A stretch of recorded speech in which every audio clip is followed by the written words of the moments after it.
À quel moment un personnage virtuel, écrit ou dessiné, arrive-t-il à rentrer durablement dans la pop culture ? Quel média impose l'arrivée d'un personnage comme un événement pour un public qui souvent ne connaît pas ou peu le matériel original dont il est question ? Réponse : le cinéma.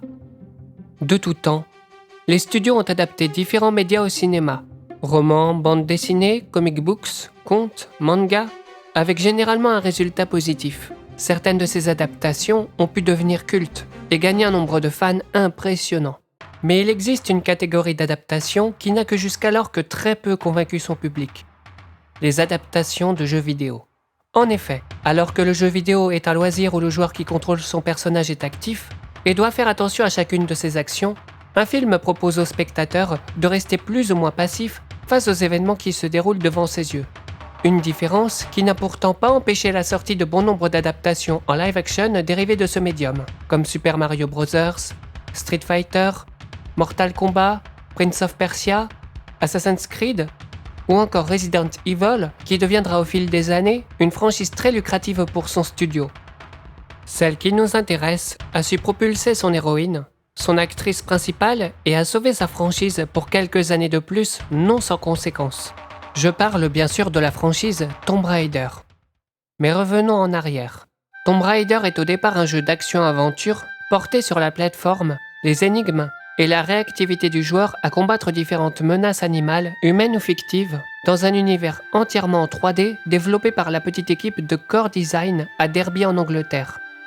Sorti le 25 octobre 1996 sur Saturn et le 25 novembre 1996 sur PlayStation, le jeu fut l'un des plus grands succès de la toute nouvelle console de Sony. Mais étonnamment, il ne sera pas le seul à déchaîner les passions, puisque son héroïne, l'aristocrate rebelle Lara Croft, attire tous les regards. Et pour cause, elle est l'une des premières héroïnes de jeux vidéo avec Samus Aran de Metroid à avoir brisé le moule des femmes passives attendant d'être libérées. Designée et conceptualisée par Toby Gard et Vicky Arnold, l'héroïne aventurière a tout pour plaire. Un caractère combatif, une aura de mystère, un look facilement reconnaissable, ainsi qu'un charme visuel. Profitant allègrement du succès du jeu, l'éditeur Eidos Interactive, en plus d'annoncer une suite pour 1997, promut son héroïne virtuelle en véritable égérie commerciale avec une personnalité gonflée de sex appeal, diamétralement opposée à son incarnation de pixels bien plus froide. Couverture de magazines, goodies divers, mannequin officiel, Lara est partout à la fois. La suite tant attendue nommée simplement Tomb Raider 2 starring Lara Croft est encore un succès commercial et critique malgré le peu de temps consacré à son développement. She's got vital statistics that put the latest Barbie doll to shame. Her new blockbuster has sold 3 million copies. She currently adorns billboards and magazines across the world with her latest release this weekend, and she's British. Eidos Interactive continue sur sa lancée et annonce un 3e épisode. Mais alors que le monde est en pleine Lara Mania, une question brûle les lèvres des fans depuis 1997. Que va-t-il se passer maintenant ? Des pistes pour une série d'animations en 3D en motion capture ont été explorées par Eidos en 1997. Mais sans succès, l'éditeur préférant une alternative plus prestigieuse. Un film d'animation aurait pu voir le jour, mais l'option live-action était plus tentante. 2 studios étaient en compétition pour obtenir les droits de la franchise. D'un côté la Paramount, ayant distribué Indiana Jones, et de l'autre Universal, qui était en pleine production de La Momie, leur nouveau blockbuster d'aventure. Quel mastodonte allait remporter ce combat ? La réponse ne tardera pas à être donnée. Car en pleine promotion pour Tomb Raider 3 Les Aventures de Lara Croft, le 16 mars 1998, Eidos Interactive annonce son partenariat avec la Paramount Pictures pour produire un film dérivé des exploits de l'aventurière britannique sur grand écran. Une aventure qui ne sera pas de tout repos et qui va vous être contée aujourd'hui. Bienvenue dans Tomb Raider Files.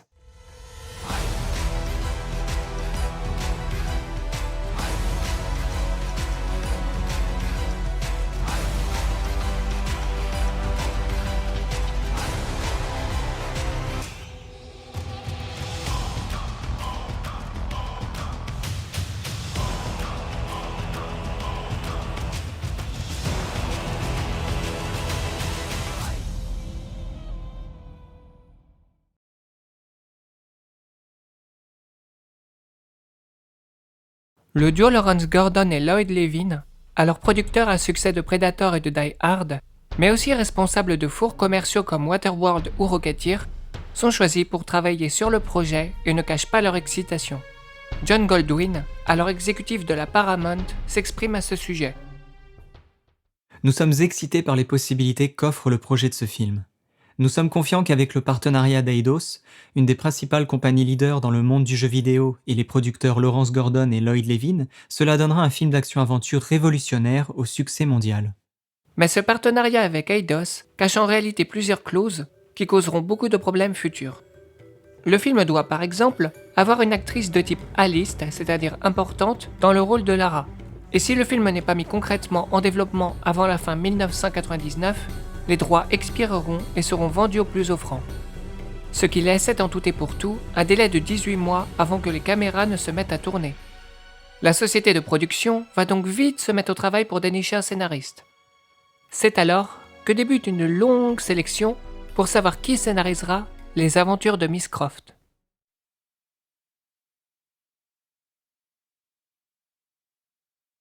Le premier à être officiellement annoncé fut Brent V. Friedman, jusqu'alors connu pour sa participation en tant que co-scénariste sur la seconde adaptation Mortal Kombat Annihilation, dérivée du célèbre jeu de combat de Midway, laquelle ayant connu beaucoup de problèmes de production. Son premier pitch de scénario qu'il fit au studio concernait le livre des morts égyptien. Malheureusement pour Friedman, alors que son idée fut acceptée par la Paramount, quelque temps après, il reçoit un coup de fil de Lawrence Gordon, lui disant d'oublier ce qu'on a pu lui dire et de revenir avec des idées plus économiques, révélant en un instant le second problème que le film devra se traîner tel un boulet. La Paramount souhaite un film avec un budget modeste et ne lui donnera que 5 semaines pour écrire son draft, son script préliminaire. Son draft, terminé le 17 juillet 1998, devait mettre en scène Lara à la recherche de la cité perdue d'Eldorado, dans une aventure se déroulant quasi entièrement au Pérou. Son histoire s'ouvrait sur une Lara âgée de 16 ans, vantant le passé extraordinaire de ses parents, Lord Desmond Croft et Lady Vivian, à ses camarades de classe médusés. Malheureusement pour elle, la réalité est tout autre. Ses parents ne sont que des aristocrates ordinaires comblant leurs filles de cadeaux pendant que ceux-ci sont absents. À la suite de son anniversaire, la jeune fille choisit comme présent de se rendre avec sa famille dans l'Himalaya, où leur avion aura par un coup du sort un accident qui sera alors fatal aux parents de l'héritière. Se rendant jusqu'à un monastère, elle sera recueillie et élevée par Karak, un moine tibétain. Des années après, nous retrouvons Lara, âgée de 29 ans, bien loin des attentes que ses proches avaient placées en elle. Sa tante Evelyn souhaitant que Lara reprenne en main les affaires de la famille. Le même jour, elle reçoit un visiteur blessé aux portes de son manoir, lui tendant une VHS avec un message.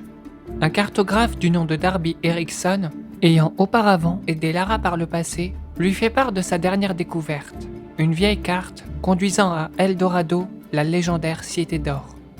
Il lui propose un partenariat pour la trouver, pensant qu'une partie des gains pourra profiter à la fondation de charité à laquelle la jeune femme donne régulièrement une partie de sa fortune. Celui-ci a tout juste le temps de finir ses paroles, en lui proposant un point de rendez-vous à l'hôtel Elmar sur l'île de Curaçao, et s'enfuit alors que plusieurs personnes entrent et blessent son coéquipier Arturo, l'homme ayant apporté la VHS. Bien évidemment, l'aventurière accepte, à la fois tentée par le challenge et pour aider son ami. Une fois lancée sur les traces de la cité, elle fera équipe avec un guide américain au Pérou nommé Nathaniel Dodge.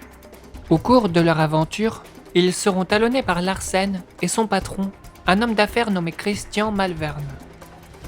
Le draft propose une aventure se déroulant majoritairement au Pérou, avec temples à visiter, pièges à déjouer, artefacts à trouver, quelques twists et bien sûr de multiples références au jeu, comme par exemple la salle de bal transformée en salle d'entraînement ou la mention multiple des artefacts trouvés par l'aventurière. Ce récit, somme toute classique, propose le parti pris de montrer le passé de Lara aux spectateurs, tout en nous introduisant aux membres de sa famille. Il ajoute également à côté de James Bond en présentant les Gadget Boys de Lara, un trio de 3 jeunes hommes nommés Stuart, Liam et Weasley, créant des outils pour l'aventurière. Son deuxième essai ne lui vaut qu'une réponse négative de la part de Eidos, car ayant posé un droit de regard sur les scénarios. The great thing is that we get total say and veto over the script. and the content and the storyline, which is fantastic. Son PDG, Charles Cornwall, ayant trouvé cela idiot que Lara aille à la recherche de l'or de Eldorado, ne prenant même pas la peine de finir le draft et de découvrir que l'objet de sa quête concernait un artefact appelé le voile noir, un objet de transmutation en forme de bol aux propriétés semblables à la pierre philosophale. Les exécutifs de la Paramount, malgré le bon accueil de son travail, avaient d'ores et déjà pointé leur choix sur Sarah Bécharnaud, une des scénaristes de X-Files et de Star Trek Next Generation, qui écrivait en même temps que lui un draft dans les mêmes conditions. J'avais deux idées. Lara recherchait la 8e merveille du monde dans la première, qui n'était autre que l'oracle de Delphes, dont le pouvoir permettait de diriger le monde. La seconde était à propos de la convergence harmonique, l'alignement des planètes, l'avènement d'une force maléfique. Lara devait découvrir où cela allait se produire et comment elle devait stopper cela. Mais entre-temps, des nouvelles sur l'adaptation prochaine de la série Charlie Angels au cinéma poussèrent le studio à voir plus grand et à demander à un scénariste plus expérimenté de prendre le relais, malgré l'accueil favorable de celui-ci.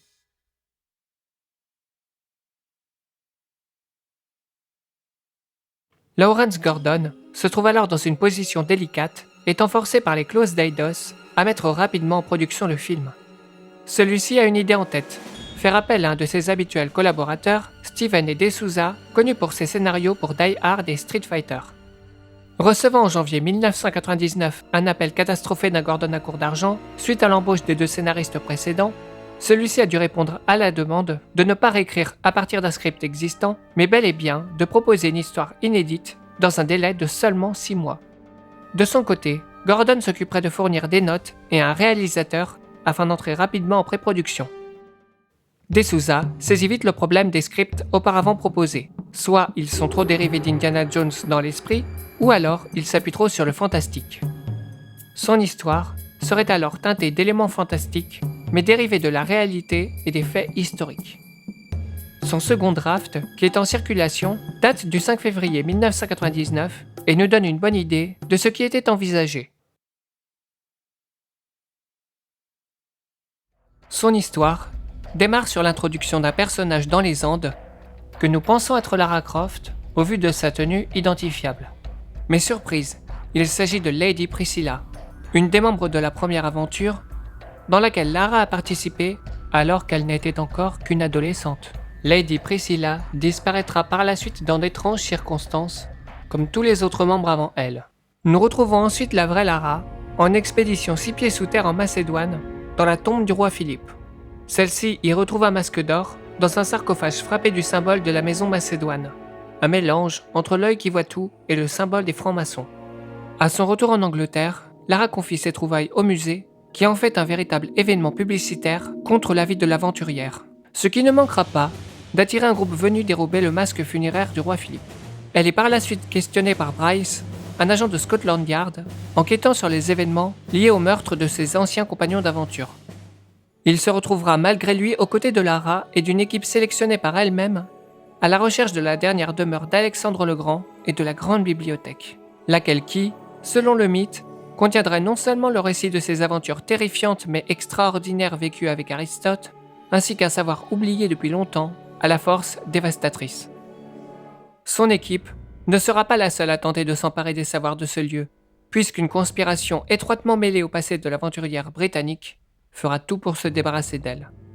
Le moins que l'on puisse dire, c'est que D'Souza a de l'ambition, en proposant un script complexe, inspiré de l'Inconnu du Nord Express de l'auteur Patricia Highsmith. Son récit possède de nombreux personnages, tout en se déroulant aux 4 coins de la Terre. Dans les Andes, en Europe centrale, en Angleterre, en Grèce, dans les États post-soviétiques, et pour finir, dans la région historique du Kafiristan, en Afghanistan, maintenant connue sous le nom de Nourestan. Il choisit de lier son histoire autour de 2 mystères, historiques et conspiratifs, tout en introduisant le passé de Lara, mais avec une forme complètement différente, en faisant jouer à sa famille un rôle plus prépondérant dans l'intrigue. Sa tante Gwendoline l'aide à distance aux côtés de Monty, un geek, dans toutes ses aventures depuis le manoir Croft.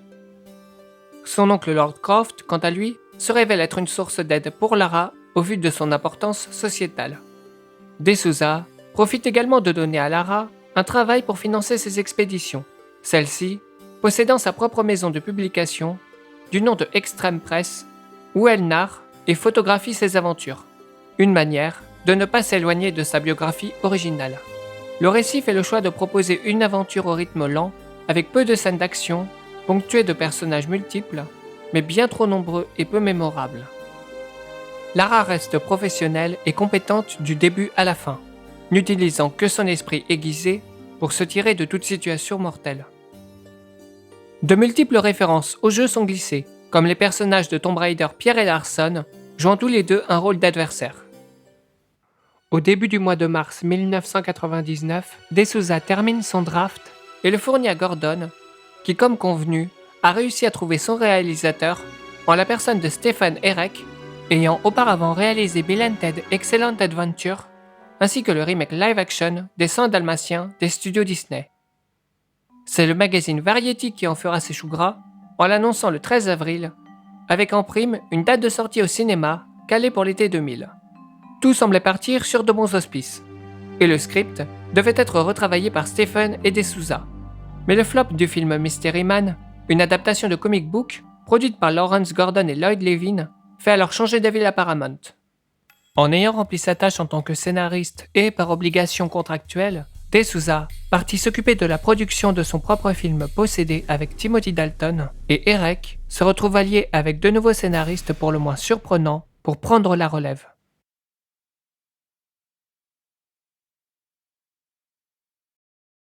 Patrick Massett et John Zinman sont deux scénaristes inconnus à Hollywood, ayant réussi l'exploit de se faire engager par Lloyd Levin afin de pitcher pour une adaptation future du jeu d'arcade Battlezone. C'est alors en apercevant la silhouette de l'aventurière dans le bureau de Levin qu'ils questionnèrent le producteur, ne connaissant pas du tout le jeu vidéo.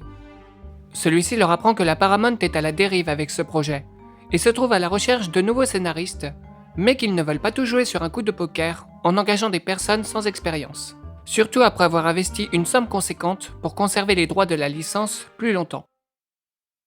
After we wrote Battlezone, they were really happy with the script. They loved it, but it was wildly expensive for the time.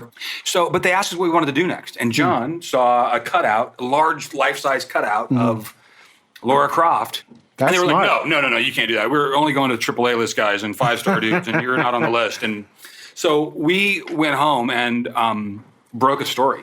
You know, we had an idea. I think one of us had seen a documentary on Achilles, and we decided to come up with this like crazy pitch. And we called our agents and said, "Look, we came up with the whole pitch. You're going to tell them either we're going to write this thing, they're going to have to pay us a ton of money for it. It's going to be awesome, or they're going to hear our pitch." And so with that threat, they I like that. They I got like us. that. They got us into the room. Yeah. They decided to hear it, and it was Stephen Herrick at the time was scheduled to direct it. He was in the meeting. It was Lloyd, I think, and Larry. But anyway. we'd gone through it, man. We'd pitched it. We went over there. We waited. You know, we're there. You know, we didn't think they really gave a fuck, but we were going to pitch the hell out of it, and we did. And we left. And before we got off the lot, we got a call from our agent Sandra Lucchese at the time, and said, "They loved it, man. You're going to Paramount." Love it. We pitched it to John Goldwyn at Paramount. Literally, we went from broke a year ago to doing one assignment to now we were not only at Paramount, but in the President Productions office Wow. pitching this huge movie. Huge potential franchise. There was money on the line. Yeah. There was a deadline fee that was pending, and It was the craziest thing ever. The way that deal was, apparently they had progress to production language in the deal with Eidos, which was the video game company. Okay. So we were told we had 27 days to write the first draft. En professionnel, le duo de scénaristes pour s'inspirer se renseignèrent alors sur la licence en jouant eux-mêmes au jeu. Ils découvrirent que Tomb Raider n'était qu'un jeu de plateforme avec des puzzles et des méchants à battre pour remporter un artefact. Gardant comme base le script de D'Souza et ses légendes grecques, les deux compères proposèrent d'envoyer Lara à la recherche du bouclier d'Achille. Voici le synopsis de cette aventure. La scène du début nous introduit en Macédoine, 323 ans avant Jésus-Christ. En pleine procession, un cercueil d'or arrive dans sa tombe, escorté par 1 millier de guerriers grecs, où son défunt se prépare à reposer pour l'éternité. Mais cet espoir est vite troublé par le goût amer de la trahison, suivi de l'arrivée de guerriers perses, bien décidés à piller ce lieu de repos. Comprenant que les choses tournent mal dehors, Sophius, un homme de foi, décide de briser le masque funéraire de la dépouille en 3 parties, et les confie à des cavaliers qui partent vers 3 directions différentes. Puis il active les défenses du tombeau, protégeant ainsi son occupant ainsi que ses trésors et piégeant ses hôtes pour l'éternité. Nous nous retrouvons ensuite dans le présent. Alors qu'elle est en expédition en Antarctique, l'aventurière Lara Croft trouve dans une tombe un étrange calice d'origine grecque. Celui-ci attirera par la suite la convoitise d'un homme menaçant appelé Darius, qui révèle à Lara, après s'être introduit chez elle pour lui voler le calice, que celui-ci contient bien plus que ce qu'il n'y paraît, le brisant en 1000 morceaux sous ses yeux médusés. Une fois ayant récupéré ce qu'il contenait, Darius prend la fuite en avertissant l'aventurière de ne pas le poursuivre, auquel cas les répercussions seraient fatales pour les gens auxquels elle tient. Poursuivant ses investigations malgré son avertissement, Lara finira par découvrir que Darius a récupéré la première partie d'un masque de 3 pièces, lesquelles assemblées l'amènera à un artefact puissant et oublié, le bouclier d'Achille, qui repose dans la tombe d'Alexandre le Grand. Afin de l'aider, elle fera équipe avec un ami archéologue nommé Justin Mars. Une fois de plus, c'est un script très ambitieux qui est proposé, prévoyant d'envoyer Lara en Antarctique, en Angleterre dans la ville de Londres et aussi dans le manoir Croft, à Alexandrie en Égypte, dans la passe du Khyber entre le Pakistan et l'Afghanistan, dans l'Hindu Kush, une chaîne de hautes montagnes, sur le rocher Sogdian en Sogdiane, dans la ville de Karachi et s'achevant au mont Olympe en Grèce. Une aventure qui sonne comme étant du Tomb Raider pur jus, en révélant le passé de Lara subtilement, tout en introduisant des amis proches qui l'aideront dans son périple, mais aussi en supprimant le cliché du geek et l'attente de Lara du scénario précédent, mais en gardant tout de même une part féminine et masculine, en présentant le personnage de Kate, l'opposé de Lara travaillant pour sa maison de publication qui lui servira d'aide technique à distance, et Justin Mars, un archéologue aux méthodes plus traditionnelles sur le terrain. En 17 semaines, le duo confia leur script au studio qui reste pourtant toujours en doute sur la qualité proposée, reprochant au scénario de ne pas avoir d'arc narratif pour son héroïne. Nous sommes le 26 août, soit à 4 mois du début de l'année 2000, la nouvelle date fixée par Eidos pour mettre le film en production.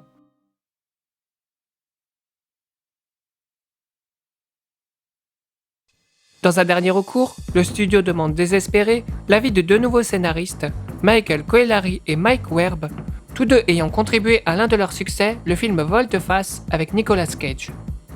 Recherchant premièrement leur regard critique et leurs idées afin de faire évoluer le script, ils finirent rapidement par devenir à leur tour scénaristes. Pendant leurs entretiens avec le studio, ils constatent la dure réalité. La Paramount n'a absolument aucune idée sur quoi faire avec un film Tomb Raider. Durant un des premiers meetings que nous avons eus avec la Paramount, quelqu'un s'est exprimé. Nous ne voulons pas que ce soit James Bond. Et Mike et moi, nous nous sommes regardés en pensant « Ils ne veulent pas que ce soit la franchise la plus couronnée de succès de tous les temps ?» Pire encore, Stephen Herek, lassé par les pressions des demandes du studio de réduire les coûts en conséquence du flop du film Mystery Man et leurs indécisions à choisir un scénario concret, claque la porte en raison de différences artistiques. Même la présidente de la Paramount à l'époque, Sherry Lansing, a de nombreux doutes en se demandant pourquoi elle devrait donner le feu vert pour ce film d'action adapté d'un jeu vidéo avec une femme n'ayant pas de personnalité ou de passé. C'est alors que Coelari et Werb partirent sur l'idée de montrer Lara comme étant une personne compétente sur le terrain, mais ayant des difficultés à s'adapter à la vie de tous les jours, s'inspirant du film La femme de l'année avec Katharine Hepburn, en introduisant le fait que Lara pouvait trouver n'importe quelle tombe dans le monde, à part celle de ses parents tous deux explorateurs et souhaitant refermer ce chapitre de sa vie, reprenant une des idées provenant des drafts de Friedman et de Sarah Bécharnaud. L'aval fut donné et les scénaristes auront plusieurs complications imposées. Une limite de temps de 6 semaines, l'obligation de réutiliser le script de Massett et Zinman comme base de travail, en conservant les scènes d'action approuvées par la Paramount, faire un scénario plus léger et la liste d'Eidos concernant ce que Lara ne pourra pas faire à l'écran. Fumer, boire, être en nu frontal, prendre de la drogue, avoir un comportement sexuel, etc. Ce qui ne gêna pas le duo, puisqu'appréciant la mythologie grecque et étant aussi fan du jeu. Ils se mirent au travail et présentèrent leur vision non seulement au studio, mais aussi à Eidos. Et voici ce que celle-ci aurait pu donner. Nous sommes en 632 avant Jésus-Christ en Macédoine au crépuscule. Un homme mystérieux en armure observe avec ses cavaliers le résultat d'un carnage récent et semble ravi. Celui-ci n'est autre que Alexandre le Grand. Le général, ayant perdu la raison, suite à l'acquisition de la part du dieu des enfers, Hadès, d'une lance et d'un mystérieux plastron le rendant invulnérable dans ses conquêtes. Cet artefact des dieux est appelé le bouclier d'Achille. Le guerrier, sous l'influence de la déité, se livrant maintenant au massacre de son propre peuple afin de nourrir le Cerbère, une bête immonde reposant dans une fosse infernale, se trouvant dans un temple au cœur du mont Olympe. Ces sombres desseins inquiètent ses soldats qui décident de monter un plan pour le supprimer au plus vite. 2 soldats lanceront l'assaut, Sophius et Priam. Ils seront aidés par Livia, une compagne forcée d'Alexandre, connaissant justement le point faible du conquérant. Ayant réussi leur assassinat, le bouclier fut alors scindé en 3 parties, disséminées aux 4 coins du globe, et cette partie de l'histoire fut effacée à jamais. Retour dans le présent. Lara Croft est une aventurière jouant seulement pour le sport, retrouvant des reliques pour des particuliers demandant l'aide de ses services, tout en travaillant comme écrivaine en freelance pour financer ses expéditions. À la suite d'une mission de récupération d'artefacts à Las Vegas, Lara rapporte un mystérieux calice à son véritable propriétaire qui cache en vérité bien plus que ce qu'il n'y paraît. La première pièce du mythique bouclier d'Achille ayant appartenu à Alexandre le Grand. Mais d'autres personnes aux idées malfaisantes ont idée de réunir les pièces de cet artefact afin d'utiliser ses pouvoirs. Et maintenant que le lieu de repos du célèbre guerrier a été découvert, ce n'est plus qu'une question de temps. Lara devra faire vite en s'associant avec Alexis Toulin, un expert des reliques volées travaillant pour le ministère grec, afin d'arriver la première et sauver le monde. Elle traversera Las Vegas, l'Angleterre, le Maroc, l'Inde du Nord, le Cachemire et la Grèce. L'histoire propose certes d'introduire les parents de Lara, mais ceux-ci ne restent que des fantômes dans l'histoire et n'apparaissent que lors de flashbacks ou bien morts. Un autre membre de la famille fait son apparition, Charles Powell, dit Lord Powell, l'oncle de Lara repris du script de De Souza. Quelques idées sont conservées du scénario précédent, mais sont plus ou moins changées. Par exemple, la scène se déroulant en Antarctique dans le script de Massett et Zinman se déroule désormais dans un casino à thématique nordique de Las Vegas, introduisant un petit élément de surprise inattendu sur le contexte des aventures de Lara, ce qui sera par ailleurs repris dans le film final. Une explication par Lara est donnée quant aux événements surnaturels présents dans le scénario. Je ne crois que ce que j'ai pu vivre. Quand nous entrons dans une tombe, nous ne sommes plus dans notre époque, mais dans la leur. Ces événements seront à 2 temps dans le scénario. L'un aura une explication scientifique et le second sera dans la pure fantaisie. Les tombes, quant à elles, seront toutes différentes. Une sera traditionnelle avec des pièges et une énigme. Une sera déjà pillée. La troisième sera métaphorique. Et la dernière sera fantastique, avec une confrontation finale entre Lara et le Cerbère. Le scénario fourmille de références parfois subtiles et d'autres fois non au jeu. Comme par exemple Lara qui trouve une Norton Street Fighter dans la rue, Lara qui ramasse des petits medipacks, ou alors une aventure possible à Xi'an, qui est évoquée par Hilary dans le script. La motivation de Lara est changée, et désormais elle reprend le flambeau de son père Hen Shingley Croft, en trouvant des reliques et donnant à la charité l'argent de ses contrats pour soulager sa conscience suite à l'accident d'avion dont furent victimes ses parents 5 ans auparavant. Ce sera le premier script à autant lier l'histoire autour de ses parents. Auparavant, de petites références ont été faites, mais ils n'avaient jamais autant d'importance dans l'histoire. L'idée de romance avec Lara est explorée. Son amie éditrice Rosalind essaye désespérément de faire rencontrer des hommes à l'aventurière, qui poussé, tente le coup sans enthousiasme avec Colin dit The Crusher, un joueur de rugby. Leur rendez-vous sera compromis par la nature extrême de Lara, voulant tester sa toute nouvelle Norton Street Fighter. Alexis Toulin se fera rejeter comme tous les autres, et Lara développant un possible attrait romantique pour le major de l'Air Force Theo Rooker, travaillant réellement pour le ministère grec, qui s'ajoute au milieu de son aventure après la trahison d'Alexis, découvrira qu'il est finalement marié et père de famille. Le duo de scénaristes n'hésite pas à désiconiser Lara, qui se fera aux 3/4 du script, embrasser sans consentement, puis couper sa tresse par un antagoniste, la brandissant tel un trophée de chasse. L'histoire se veut être un cocktail d'aventure, de dépaysement et de trahison, mais elle est parfois lourde et maladroite dans son écriture. Sa mythologie est imprécise, comme confondre l'hydre de Lerne avec le Cerbère par exemple. Le placement de produits est trop présent et peu subtil, et le ton est plus lisse et bien moins sérieux. Malgré le fait que les idées soient hors budget, notamment l'introduction en costume d'époque façon La Momie de Stephen Sommers, et le script manquant de développement pour certains personnages et de profondeur, Mike et Werb choisirent avec l'accord du studio et des producteurs de se focaliser sur Lara. Ils tendirent leur travail à Eidos avant Noël 1999, qui ravis s'exprimèrent « Ceci est un film Tomb Raider. laissant pour l'occasion les droits de la licence à la Paramount plus longtemps et l'envoyer aux actrices pressenties pour des auditions ainsi qu'à différents réalisateurs. Fin 1999 marque aussi le lancement de la révélation finale, le 4e opus de Tomb Raider qui se focalise sur une aventure égyptienne, puisant pour la première fois au cœur du passé de Lara.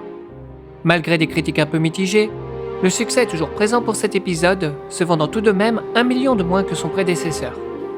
Les joueurs sont alors choqués de découvrir la fin que leur réserve le jeu, la mort de Lara n'ayant pas pu s'échapper d'une pyramide à temps, laissant alors les fans et le public en attente pour ce que la franchise pouvait leur prédestiner.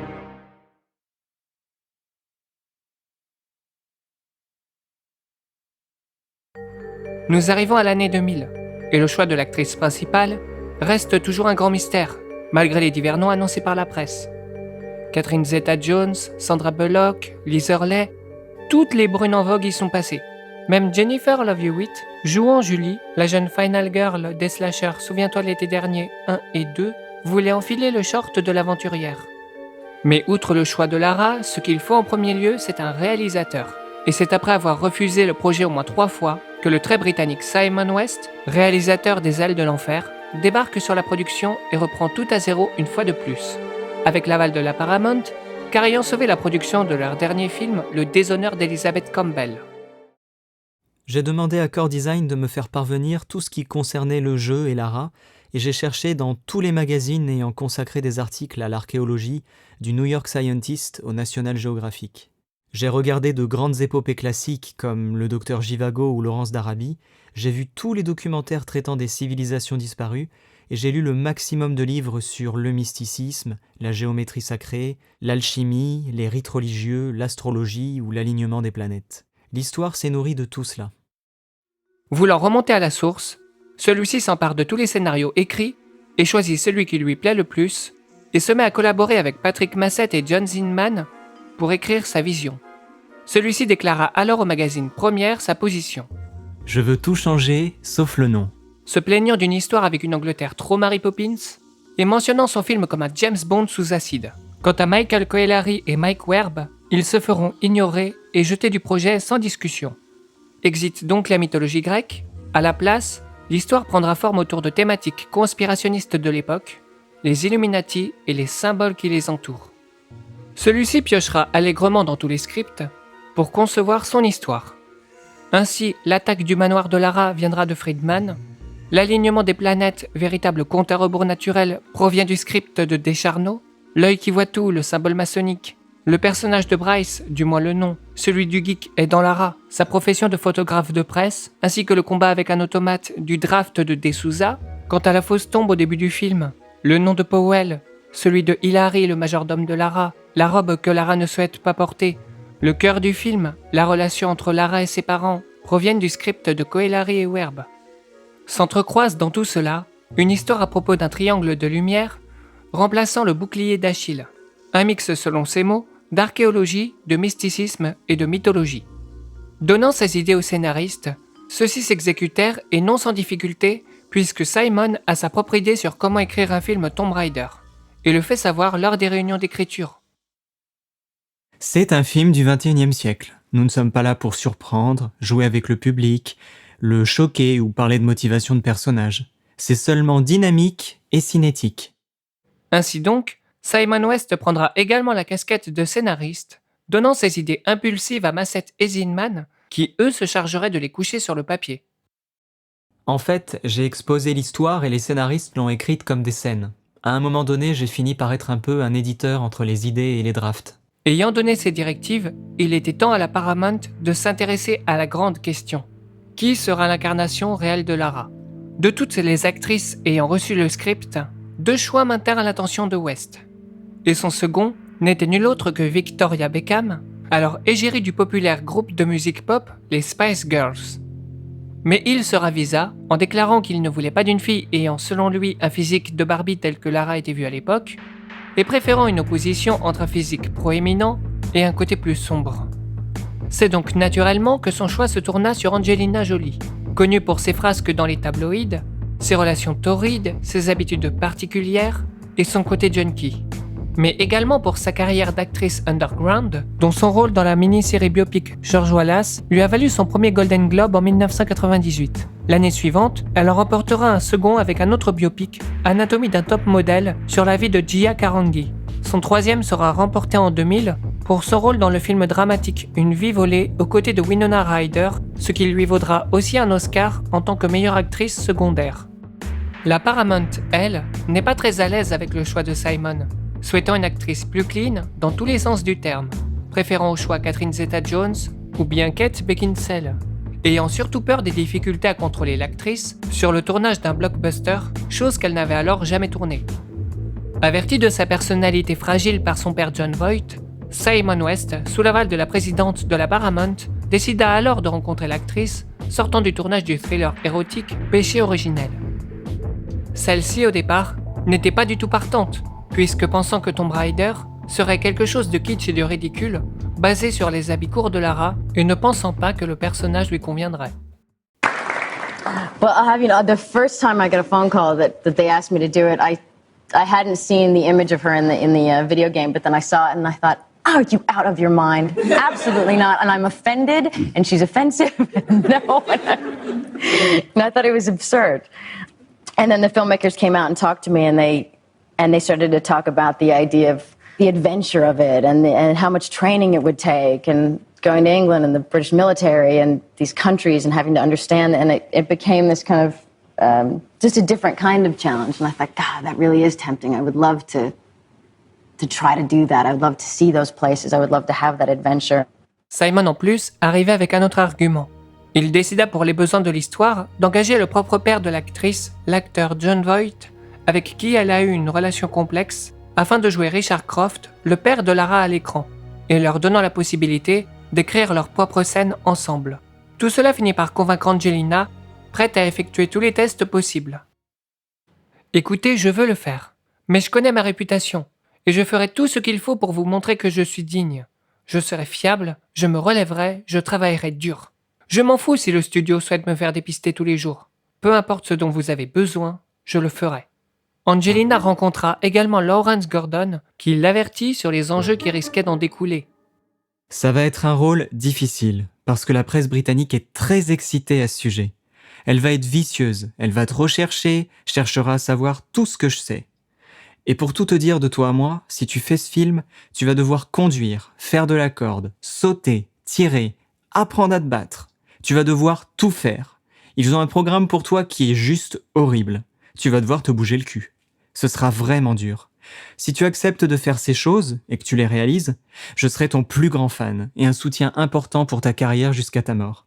Dans le cas contraire, si tu acceptes et que tu fais rien, je serai le pire ennemi que tu n'aies jamais eu.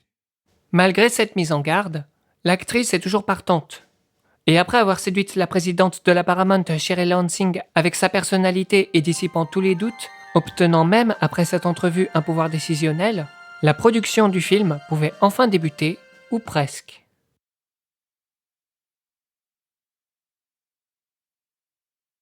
Pour qu'un film soit tourné, il faut un budget, et celui de Tomb Raider le film allait provisoirement dans les 94 millions de dollars, une somme que le studio allait devoir trouver. Pour cela, la Paramount a utilisé tous les moyens possibles pour trouver de l'argent, et comme Lara, ils ont fait un véritable tour du monde. Le studio ayant utilisé le système des impôts allemands, qui les pousse à vendre les droits de leur film à une compagnie allemande temporairement, afin que celle-ci bénéficie d'une réduction d'impôts, et cela sans que la production ait à tourner en Allemagne. C'est donc la compagnie Telemunken Gruppe qui remporta le gros lot pour 94 millions. Une fois cet échange fait, la compagnie devient détentrice symboliquement parlant du film, et se fera ensuite racheter les droits du dit film par le studio, une fois que ceux-ci aient obtenu leur réduction d'impôts, tout en renonçant à 10% de la somme totale. C'est donc 10,2 millions de dollars qui sont atterris dans la poche de la Paramount, qui ont pu servir à financer le cachet imposant de 7,5 millions de dollars d'Angelina et du reste du casting. Pour la seconde partie de la somme, la même technique de réduction d'impôts a été employée, mais avec l'aide de la Grande-Bretagne et de la Lombard Bank. Sous condition qu'une partie du film devait être obligatoirement tournée sur place et inclure 2 acteurs britanniques. Cette nouvelle tentative fructueuse leur rapporta 12 millions de dollars, lesquels serviront à payer le réalisateur Simon West et les différents scénaristes. La plus grosse somme a été obtenue en vendant les droits de distribution du film dans les pays où la franchise remportait le plus de succès auprès des adolescents. La France, la Grande-Bretagne, l'Allemagne, l'Espagne, l'Italie et le Japon, pour un total de 65 millions de dollars. Les 7 millions de dollars restants seront couverts par la diffusion télévisuelle sur la chaîne Showtime, appartenant à la société mère de la Paramount, Viacom. Armée de toutes ces astuces, la Paramount n'a en effet dépensé que 7 millions de dollars pour produire le film.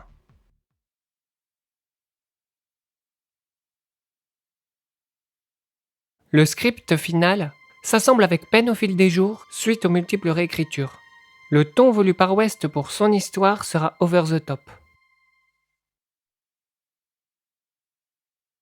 Le jour de l'anniversaire de la mort de son père, l'aventurière et photographe de presse Lara Croft découvre dans de mystérieuses circonstances une étrange horloge cachée dans son manoir familial.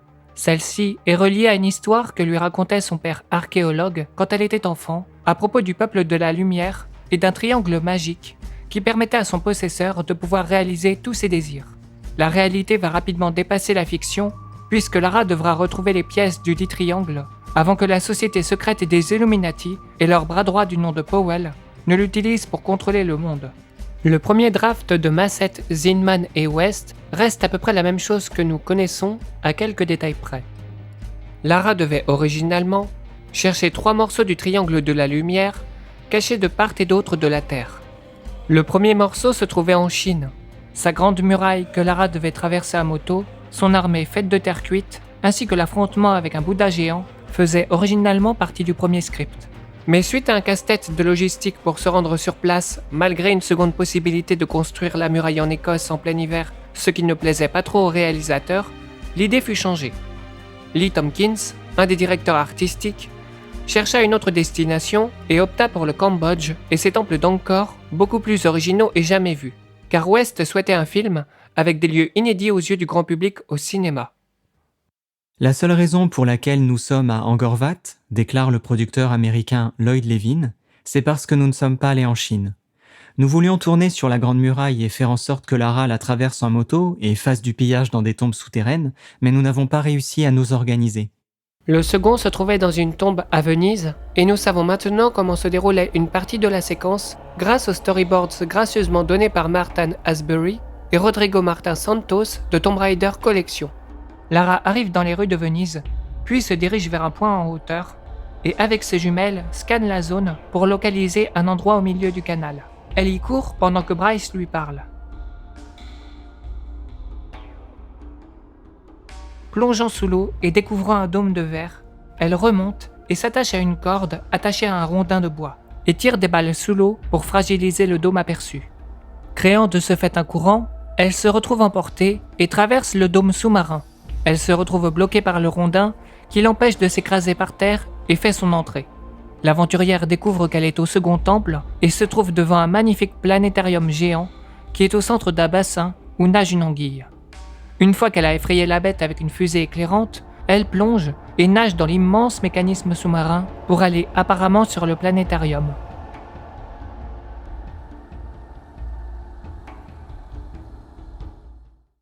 Mais Powell et ses hommes de main arrivent et elle est obligée de continuer son ascension et de combattre avec ses armes alors que la machine commence enfin à fonctionner.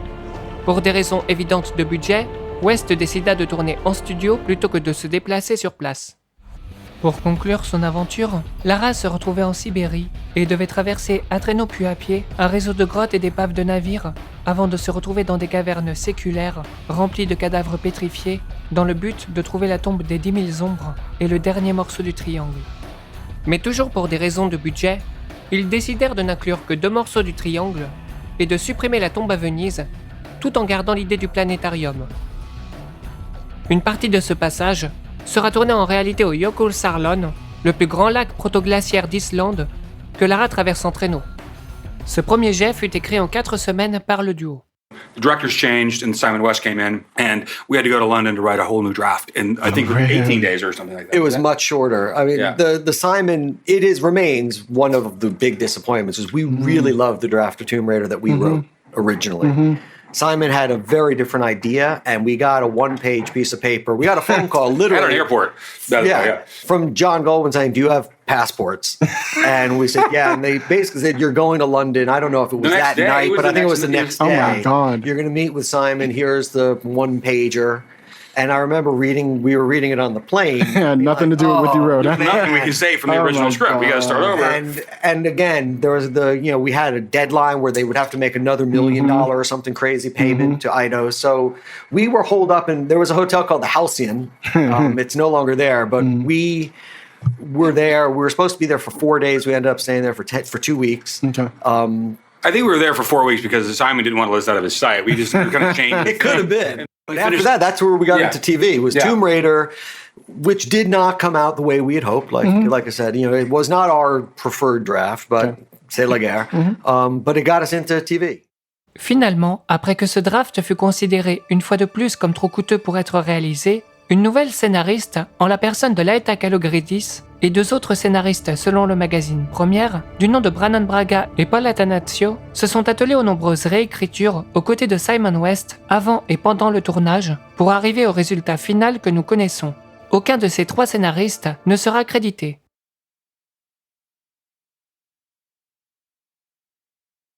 Durant ces longues déboires scénaristiques, l'équipe technique et le reste de la distribution est constituée.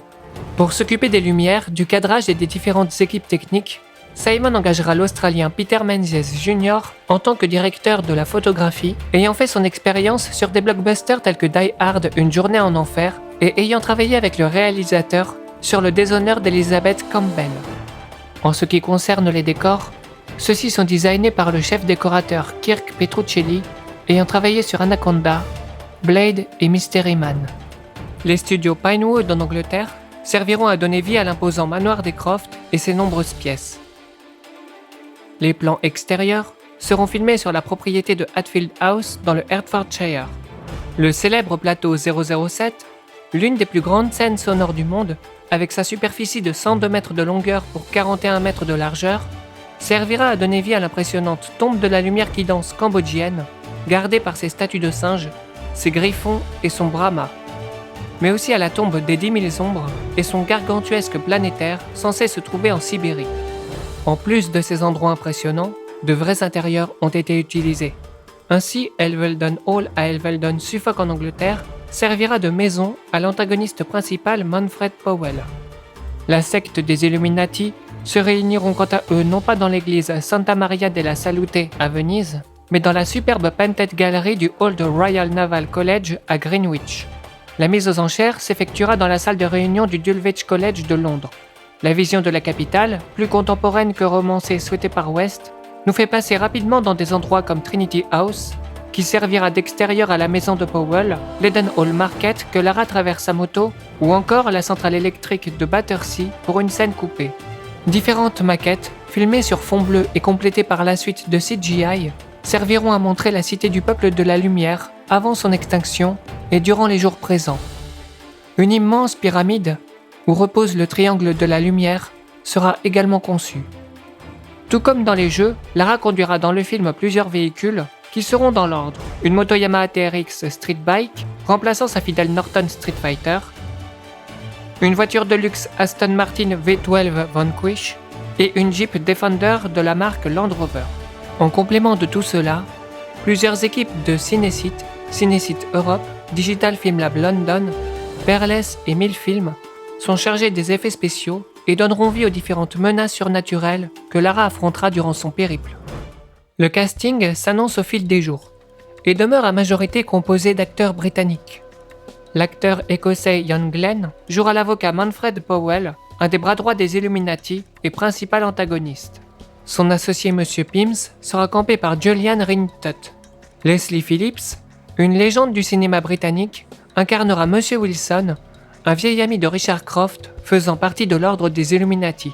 Un coéquipier et rival de Lara s'ajoute à l'aventure, incarné par un jeune et fougueux Daniel Craig, nommé tout d'abord Alex Mars et plus tard changé en Alex West par raison de copyright. Quant au personnel du manoir, Winston, le majordome de Lara dans les jeux, recevra une cure de jouvence en se faisant jouer par l'acteur anglais Chris Barry et en profitera pour changer de nom s'appelant dorénavant Hilary. Le côté technique des opérations sera supervisé par Bryce, joué par Noah Taylor, s'occupant de la partie technologique pendant que Lara est sur le terrain, tous deux servant de comic relief et d'alliés de choix. Richard Croft, le père de Lara, sera joué par l'acteur américain Jon Voight. La jeune Canadienne Rachel Appleton, fille de Nathalie Appleton du groupe All Synth, jouera quant à elle une jeune Lara ignorant tout de sa destinée. Quelques cascadeurs et doublures seront engagés afin de pouvoir effectuer les actions les plus dangereuses, alors interdites à Angelina, une chose commune à Hollywood en raison des assurances faramineuses des acteurs. Elles seront supervisées par le coordinateur des cascades Simon Crane. Ayant auparavant travaillé sur Titanic de James Cameron, Il faut sauver le soldat Ryan de Steven Spielberg ou encore La momie de Stephen Sommers. Quant au look du film, la costumière Lindy Hemming s'occupera de la garde-robe des personnages, celle-ci décrivant le film comme un vrai challenge. Avant cela, elle a également eu connaissance du phénomène Tomb Raider grâce à ses enfants. C'est elle qui a par ailleurs volontairement donné à Denise Richards, l'interprète du docteur Christmas Jones dans James Bond Le monde ne suffit pas, le look de l'aventurière anglaise. Elle a par ailleurs pris conscience du choix d'Angelina pour la confection de ses tenues, l'actrice préférant porter des tenues monochromes plutôt que les couleurs vives vertes et marron de son homologue de Pixel, et ne souhaitant pas que Lara ait l'air d'une bikeuse, mais d'une personne ayant des vêtements féminins mettant ses courbes en valeur. L'héroïne, durant le film, se verra vêtue de tenues noires, blanches ou bleues.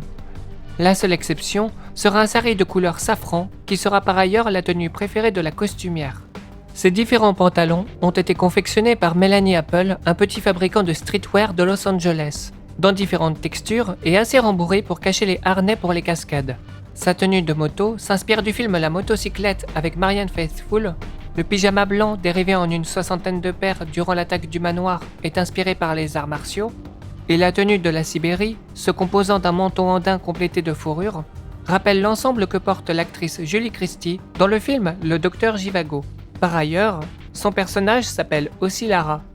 Sa boucle de ceinture et son sac à dos high-tech seront designés par Footery Design et ses chaussures seront dessinées par Hemming et fabriquées par Terry de Harveyland. Le tout accompagné de ses holsters lui donne, je cite, un look hors du monde. Ses armes changeront également.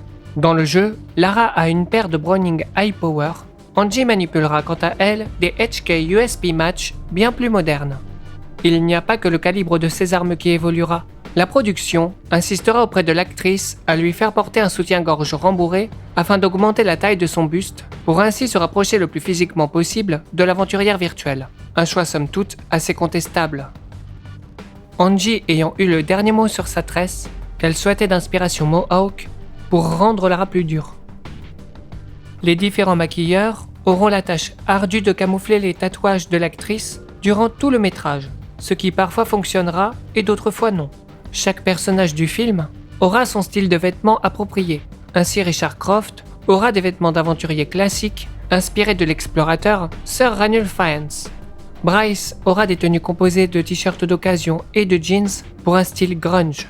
Alex porte un costume Giorgio Armani à Londres, sur le terrain un look d'aventurier moderne avec un short Gap, un débardeur blanc Calvin Klein mettant son corps en valeur et des bottes R.N. Williams. Et à un moment du film, pour notre plus grand plaisir, rien du tout. Le jeune Pims portera un mélange de chemise Paul Smith et de vêtements de chez Vivienne Westwood et Catherine Hemnet. Et enfin, le style de Powell se composera de tenues tendance et luxueuses de chez Prada, Kenzo, Miyake ou Gucci. Les contrats sont alors signés à la Paramount, qui voit dans Tomb Raider un potentiel de franchise pour 3 films. Il est alors grand temps que les caméras se mettent enfin en action.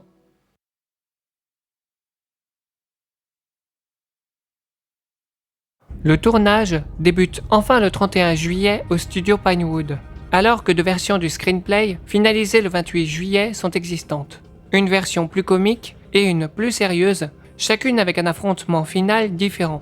La première est celle que nous connaissons, la seconde laissant Manfred Powell en vie contre Lara après qu'elle ait retourné le temps, sauvant Alex et se poursuivant par une course en traîneau entre Manfred, ses gardes armés et elle, s'aboutissant dans un combat final brutal sur une épave de bateau, se concluant par l'engloutissement de Powell, absorbé par une tempête temporelle, et la mort de Pims, tué par Powell de sang-froid lors de la chasse en traîneau. Ces différences laissant supposer que la plupart des décisions finales sur le choix des scènes ont été prises sur le tas. Angelina est enfin prête, après plus de 3 mois passés à s'entraîner durement en enchaînant les disciplines sportives telles que le kickboxing, la manipulation d'armes à feu auprès des forces spéciales britanniques, entre 2 cours de diction anglaise, de yoga et de tests antidrogue. Dans le court laps de temps entre juillet et septembre, seront tournées la majorité des scènes se déroulant à Londres, dans le secret le plus total, notamment celle dans le manoir Croft, imaginée par Kirk Petruccelli, comme la séquence de saut à l'élastique et l'attaque du commando de Powell. Durant cette séquence, Angelina aura malheureusement eu la cheville foulée en effectuant elle-même une cascade. Le 17 septembre apparaît enfin la première photo non officielle d'Angelina en Lara. C'est le Sunday Mirror qui en aura l'exclusivité. Le cliché volé montre l'actrice américaine dans une tenue bien connue des joueurs, quoique un peu différente au niveau du coloris. Celle-ci, par ailleurs, ne souhaitait pas être affublée de l'iconique short de l'aventurière depuis le tout début de sa rencontre avec Simon West. Et cela n'a pas été aisé que de la convaincre. We had fun with it. We knew we had to have the shorts at some point, which was very, very difficult, and it was big discussions to the last minute about me. I think that was the first thing I said to Simon probably, was that I would do the movie, but would not get in the shorts.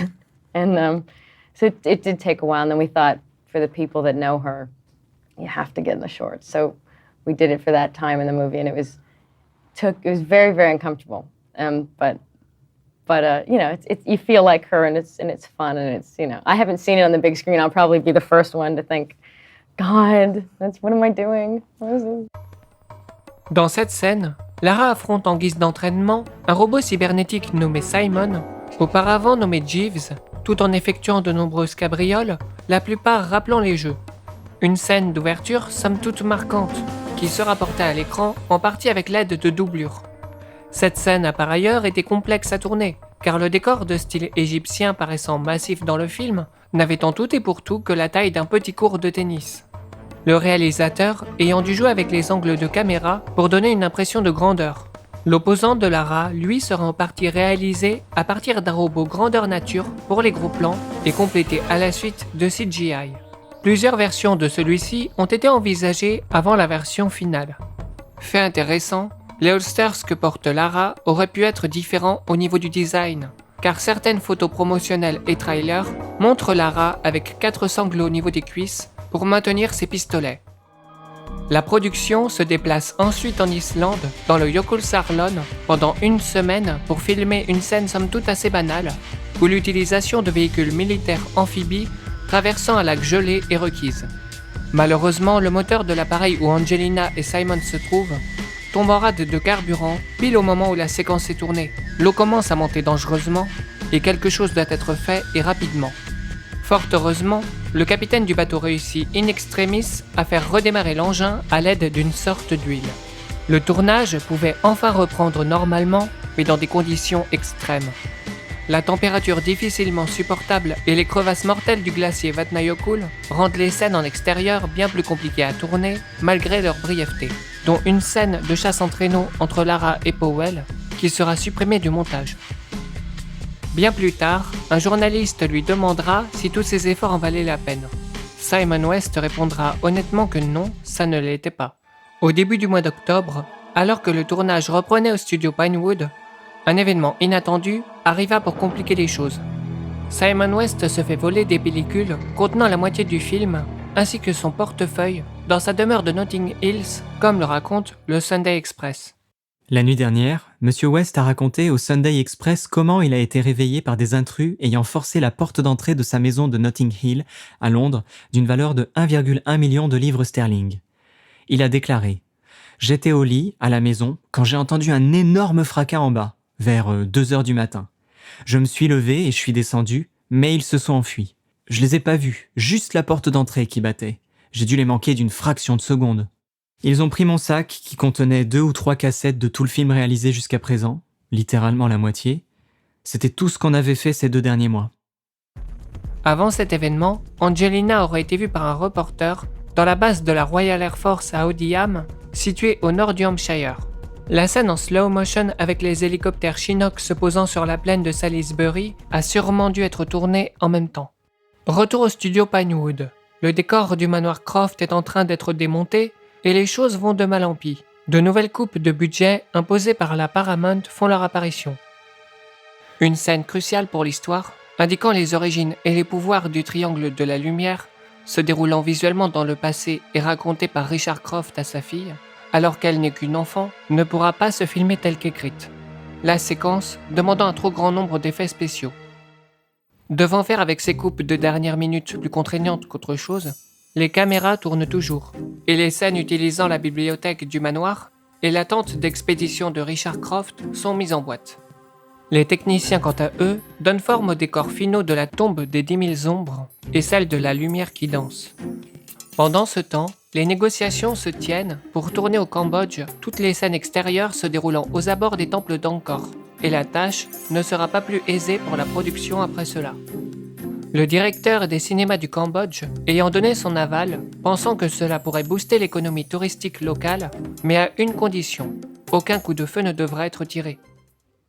Som Sokun, directeur de cinéma for Cambodia, déclare « Nous voulons montrer au monde le patrimoine cambodgien, la beauté de nos temples, pas la violence, et autorise les armes sur le plateau à condition qu'aucune balle ne soit tirée. » Un dilemme auquel la production accepte en promettant de transmettre à l'écran l'image d'un havre de paix et de tranquillité. Ce pays ravagé par les guerres civiles avec les Khmers rouges n'ayant plus servi de lieu de tournage depuis le film Lord Jim en 1965 avec Peter O'Toole. Avant d'embarquer pour l'Asie du Sud, la production se fera repérer au Helvelden Hall, le lieu où sera tournées toutes les scènes intérieures se passant dans le luxueux appartement de Powell.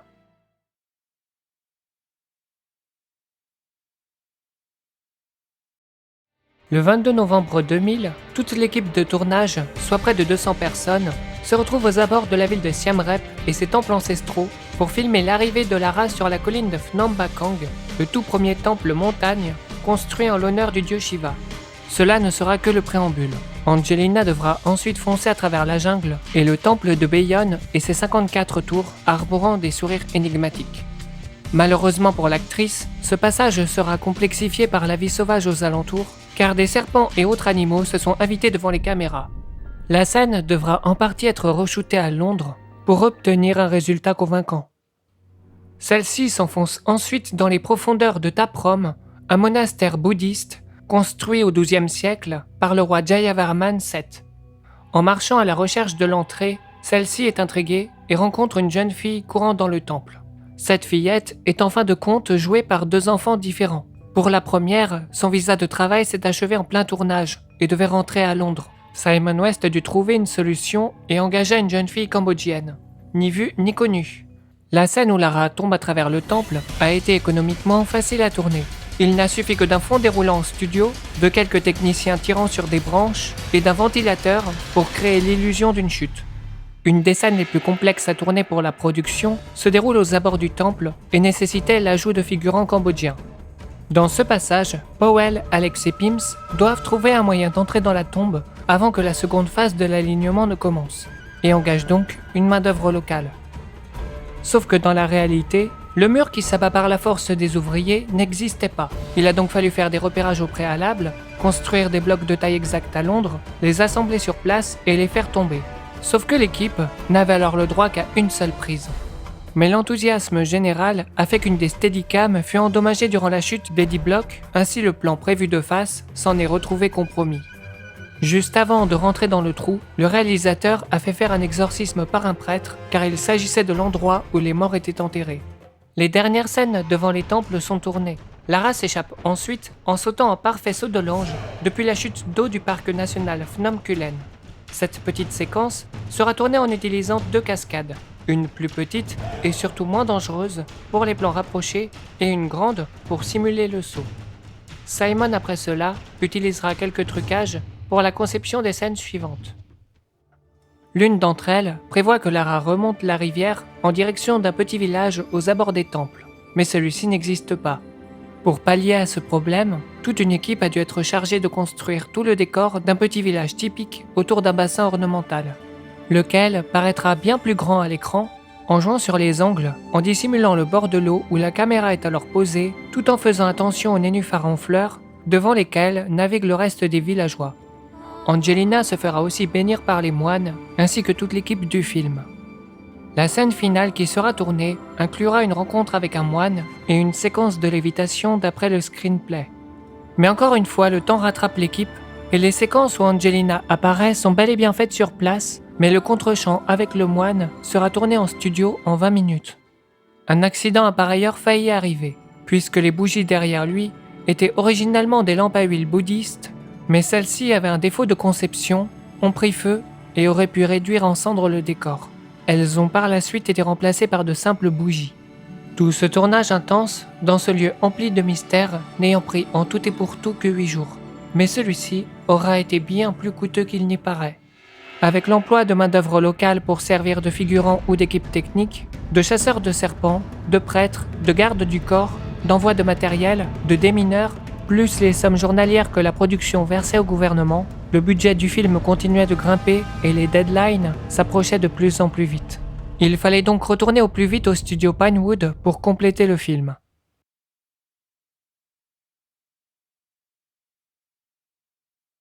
Pendant ce laps de temps, quelques scènes ont été shootées au Windsor Great Park, comme celle où Lara fonce à travers la jungle dans son 4x4 Land Rover, et une autre où elle s'enfuit vers une cascade avant de sauter en saut de l'ange. L'équipe du film n'imaginait pas qu'en entrant dans le décor massif de la tombe de la lumière qui danse, ceux-ci seraient autant ébahis. Sous leurs yeux se trouve le plus beau décor du film, fourmillant de détails et construit sur plusieurs niveaux, un vrai hommage au jeu. Une réalisation qui aura été faite en 16 semaines, à partir de 250 illustrations, le tout conçu par une équipe d'environ 300 personnes, composée de charpentiers, de plâtriers, de peintres et d'artisans.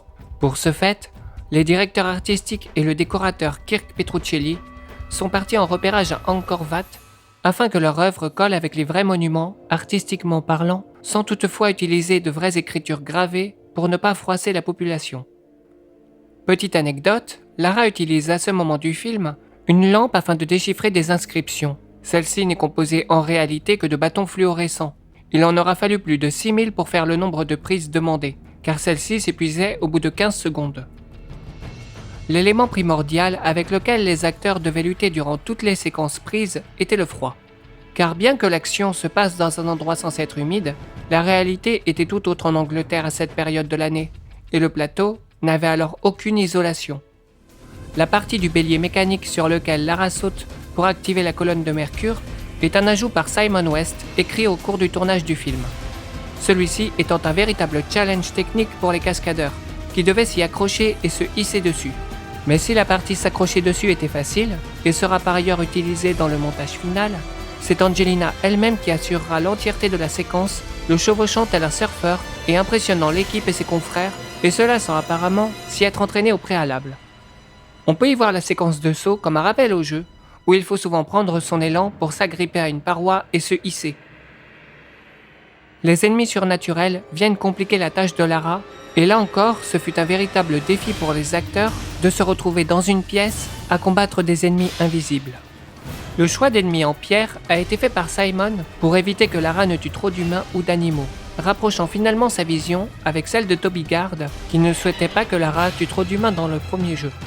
Car si vous observez les différentes scènes de combat du film, Lara ne tue aucune personne avec ses armes à feu, les assommant la plupart du temps. Les singes ont été pensés pour être des sortes de zombies, et les griffons, eux, sont bien plus rapides et dangereux. Cette partie justifiant l'entraînement intense de Lara avec son opposant cybernétique lors de la scène d'ouverture. Des ennemis volants devaient originalement apparaître, mais ceux-ci n'ont pas passé la phase du storyboard. Un clin d'œil au film Les Aventuriers de l'Arche perdue a été fait lors de ce combat. À la fin de celui-ci, l'un des singes brandit une épée qui menace de s'écraser sur Lara. Mais celle-ci sort un de ses pistolets, l'air amusé, et tuant d'un coup son assaillant, tel Indiana Jones, lors de son affrontement avec un des sbires de Belloc en Égypte. Tout ne se passera pas forcément bien lors de ce tournage, car une nouvelle fois, l'actrice jouera de malchance et se tordera les ligaments lors d'une cascade, causant l'arrêt du tournage pour une semaine, coûtant la modique somme de $1 million à la Paramount. Le film continuant à dépasser son budget initial. Pour finir, Angie affrontera une gigantesque statue de pierre, et pas n'importe laquelle, puisqu'il s'agit du Brahma, le créateur de la matière et de l'univers dans la mythologie hindoue. Toutes ces séquences seront animées par Chris Corbould, ayant travaillé sur Demain ne meurt jamais, Le monde ne suffit pas ou encore GoldenEye, et Steven Beggs avec les compagnies d'effets spéciaux Cinecite et Milfilm. Les effets de poussière, de toiles d'araignée seront filmés normalement pour rajouter un côté réaliste. Les dernières scènes difficiles à tourner seront celles à l'intérieur de la tombe des 10 000 ombres, dans laquelle un gigantesque planétaire se trouve. Une fois de plus, l'équipe en charge des décors du film s'est surpassée, puisqu'il s'agit d'une vraie machine d'environ 60 mètres de diamètre dont les bras tournent dans 4 sens différents, allant d'une vitesse de 5 à 20 km/h. Ainsi donc, des précautions et de savants calculs ont été de mise pour éviter le moindre accident. Encore une fois, Angelina a su assurer ses cascades, avec évidemment l'aide d'une doublure. Le plateau de tournage étant en demi-cercle, un des défis était de trouver les angles de caméra les plus justes pour que cela ne se voie pas et que l'illusion d'une caverne entière soit rendue à l'écran. Dans la séquence où le temps se rembobine, Angelina a dû manœuvrer un simple couteau suspendu à un pied qu'elle devait retourner contre Ian Glenn, et dans un script préliminaire, Powell devait mourir dès que le couteau s'enfonçait dans son corps. Mais il fut décidé d'offrir un combat final plus satisfaisant entre Lara et son opposant. Finalement, Lara s'échappe en évitant à la fois un vrai mur d'eau et des stalactites en mousse qui tombent sur le sol. Rien que pour cette séquence de quelques secondes, 14 caméras ont été utilisées et 3 jours de préparation ont été nécessaires. La scène finale avec notre héroïne s'échappant avec ses huskies sera tournée dans un petit plateau de forme circulaire. Il servira également lors de scènes précédentes lorsque Lara et ses adversaires pénètrent les ruines de la cité perdue via une grotte. Il aura fallu jouer sur les angles de caméra pour que tous les tunnels paraissent différents. Apparemment, une séquence de poursuite pour le climax devait avoir lieu entre elle et les hommes de Powell, tirant des coups de feu comme dans le premier screenplay. Le 22 janvier 2001, les caméras enregistrent les dernières prestations des acteurs. Il ne reste alors qu'un court délai de 4 mois pour terminer la post-production du film.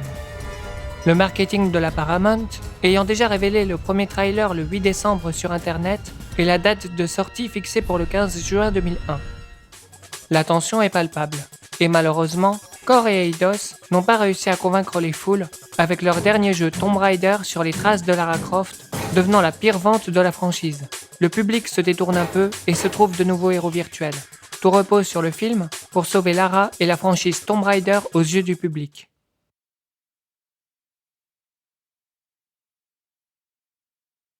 Simon West commence à monter son métrage afin de le présenter à la Paramount.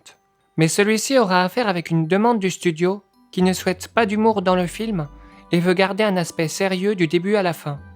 Ainsi, les scènes comiques tournées pour la plupart avec Julian Rintutt, Pims, l'associé de Powell, finissent hors du montage final. Simon arrive finalement dans les locaux avec une version de 2h10 sans effets spéciaux. Une fois la séance de projection test terminée, pour Lloyd Levin, la situation est claire, le film a besoin d'être retravaillé. Sherry Lansing, la présidente de la Paramount à l'époque, s'exprime sur la situation dans son autobiographie Leading Lady, Sherry Lansing and the Making of a Hollywood Groundbreaker, et n'y va pas de main morte. Oh mon Dieu, c'était terrible. J'étais dans la salle de projection et j'étais tellement déçu. C'était bien tourné et bien joué, mais c'était complètement décousu. L'histoire n'avait aucun sens. Lloyd Levin, un des producteurs, s'exprime aussi. C'était horrible. Je me suis dit, ça peut pas représenter le film. On vient de gaspiller 100 millions. Sherry s'est levée après la projection et a dit « Je ne vais pas tourner autour du pot, mais c'est un désastre. » Sherry accorde 1 semaine pour re-shooter la fin du film, car celle-ci ne convient pas, et particulièrement le climax entre Powell et Lara. Mais quel est donc ce fameux climax ? Le screenplay du film le décrit ainsi. Revenons au moment où Lara assemble le triangle de lumière. Vois le monde dans un grain de sable. Lara et Powell sont projetés dans une faille temporelle. Tous deux attrapent le triangle.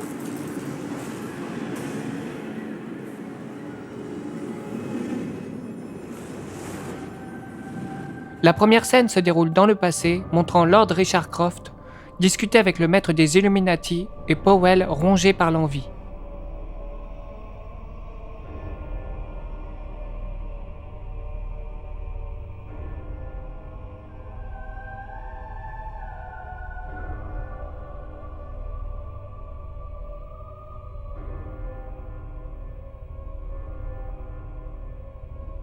S'ensuit un autre cut et Lara se retrouve aux portes de son manoir alors qu'elle aperçoit une petite fille qui lui dit de la suivre.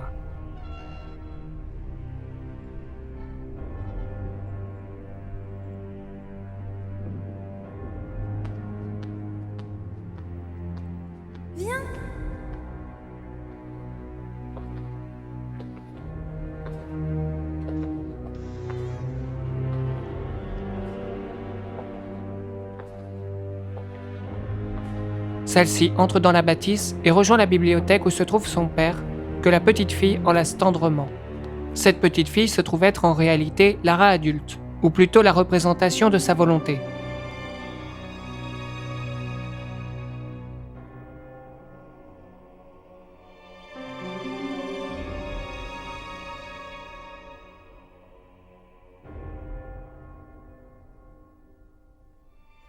Mais alors que Lara se retrouve dans les bras de Richard, celui-ci lui murmure quelque chose d'inhabituel. Lara, ma Lara. Papa. Rends-toi, c'est le pouvoir de la lumière. Abandonne. Lara se retrouve horrifiée de découvrir qu'il s'agit de Powell. Elle ferme les yeux comme pour s'échapper d'un mauvais rêve et se retrouve dans la tombe des 10 000 ombres. Observant une vision du passé. Nouveau cut. Le regard de Lara brûle de colère et repousse Powell. Nous découvrons que la bibliothèque du manoir est en flammes.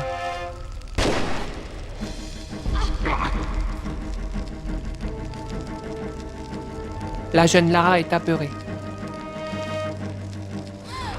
Powell essaye de renverser la situation à son avantage en tentant de faire disparaître la jeune Lara du continuum espace-temps. Mais Lara adulte, qui croise son regard, lui dit de ne pas avoir peur.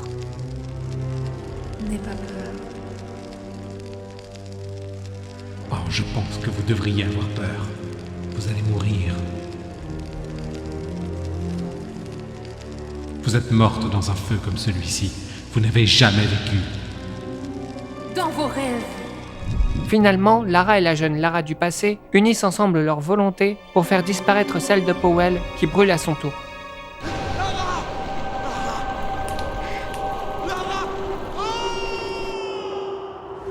Et Lara se retrouve projetée devant la tente de son père. Ils ont ensuite un dialogue qui sera raccourci dans le final cut. Et la suite se déroule comme dans le montage final, à un détail près.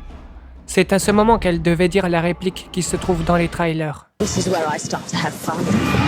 Lara ne laisse pas tranquillement mourir Powell, mais le traîne jusqu'à une des failles temporelles, le balance à l'intérieur et l'entend hurler alors que celui-ci se retrouve prisonnier d'une tombe au milieu d'autres dépouilles pendant que Lara s'échappe avant que le planétarium n'explose. Le reste des séquences est similaire au Final Cut. Ce combat mental ne plaisant pas au studio, celui-ci fut supprimé et remplacé par une séquence plus directe de course à l'artefact, rappelant sans le vouloir le générique d'ouverture de la série La Bande à Picsou de 1987. Par la suite, 4 éditeurs constitueront l'équipe chargée du remontage du film, dont Glenn Scantlebury, qui a auparavant travaillé avec Simon West sur Les Ailes de l'Enfer, Mark Warner ayant plus travaillé sur des films psychologiques et des drames comme L'Associé du Diable avec Charlize Theron ou encore Miss Daisy et son chauffeur, Eric Strand et Dallas Puett ont quant à eux travaillé sur L'Arme Fatale 4 et d'autres films d'action de seconde zone. En complément de toutes ces personnes, Stuart Baird, réputé pour avoir sauvé de nombreux métrages en péril, se retrouvera nommé producteur exécutif en échange d'être le réalisateur de Star Trek Nemesis. Au fur et à mesure, plusieurs scènes seront supprimées telles que le meurtre de Wilson par Powell, qui se retrouve juste après que Lara discute avec Bryce en sélectionnant son vinyle de Bach, sans doute par raison de rythme et pour conserver un esprit tout public. Toutes les scènes tournées avec Bryce et Lara discutant du fonctionnement de l'horloge via son ordinateur, ou Lara recherchant elle-même des indices, sont enlevées. Exit la séquence avec le moine qui l'évite et se changeant en Richard pour guider et rassurer Lara. La scène où Lara fait irruption dans la chambre d'Alex en pleine partie de poker en récupérant la moitié du triangle après sa rencontre à la Villa de la Rosa avec Powell est aussi supprimée. Le dialogue avec Powell expliquant le rôle des Illuminati et les pouvoirs du triangle à Lara est écourté.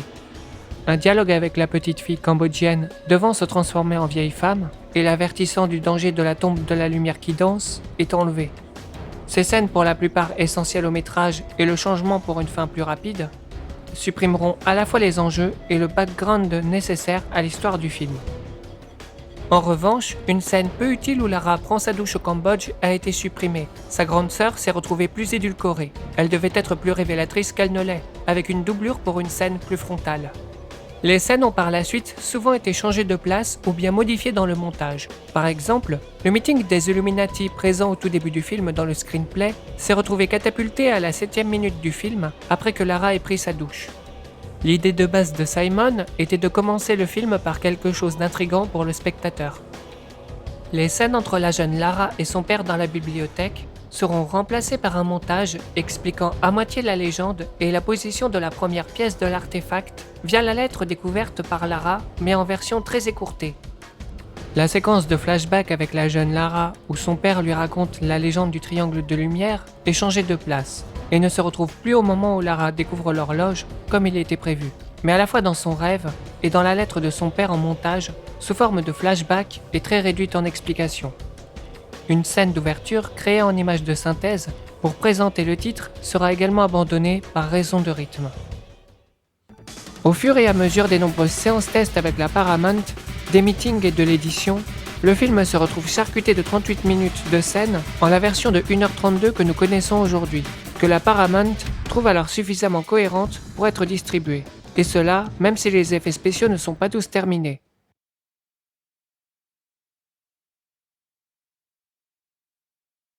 Il n'y a pas que dans la salle de montage que le stress est présent, car avant d'effectuer son cut, Simon West a une étrange idée en tête, celle de faire cohabiter dans son métrage une longue sélection de titres contemporains avec seulement quelques bribes musicales ici et là, à l'image d'un certain Charlie Angels sorti l'année précédente. L'idée fut abandonnée en cours de route, car il n'y avait pas suffisamment de morceaux pour combler les 90 minutes montées. Suite à cet échec, la production allait devoir trouver quelqu'un pour s'atteler à la tâche de composer une partition orchestrale et rapidement. Il faut savoir que selon certaines rumeurs, Nathan McCree, le compositeur des jeux, devait s'occuper de la musique, mais le studio décida vite d'opter pour quelqu'un de plus connu et d'expérimenté. Ayant auparavant appelé le compositeur Jerry Goldsmith, qui sera forcé par raison de santé de mettre fin à son contrat, il sera remplacé au pied levé par Michael Kamen, qui aurait envoyé 2 démos. Puis lassé par les changements suite aux multiples éditions en catastrophe du film, et au peu d'intérêt porté à son travail par le studio, celui-ci claquera finalement la porte, laissant la Paramount en très fâcheuse posture, comme le racontera le site musicfromthemovies.com. Nous sommes en mai 2001, soit un mois avant la sortie du film. Le compositeur est finalement trouvé, et c'est donc Graham Revell, le musicien néo-zélandais derrière les partitions de The Crow, Street Fighter et Titan AE, qui s'occupera de la tâche gargantuesque de composer et d'écrire une partition d'environ 70 minutes pour un orchestre composé de 65 personnes et de 50 voix en seulement une dizaine de jours.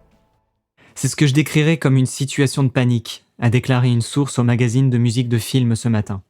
Kamen a fait sa première démo pour le réalisateur et les producteurs, et il n'y a pas eu de retour immédiat sur ces morceaux. Le feedback a commencé après qu'il a fait une deuxième démo. Tout le processus de communication était désynchronisé et ils ont paniqué car le film est censé sortir la première semaine de juin. C'est alors qu'ils ont décidé d'engager un autre compositeur pour faire le travail. La partition est principalement électronique, mais certaines parties sont écrites pour un orchestre de 65 pièces et un chœur de 50 voix enregistré à Londres. La seule façon pour moi d'écrire autant de musique en 10 jours, c'était de pondérer l'approche en faveur de l'électronique plutôt que de l'orchestral, explique Revell à Music from the Movies. Mais c'était plus une décision créative qu'autre chose, car le style du film ne se prête pas à une grande partition orchestrale grandiloquente. Celui-ci usera de tout son savoir-faire et son ingéniosité pour tenir les délais dans les temps, comme le racontera son éditeur musical et frère Ashley Revell pour le site Music of Tomb Raider.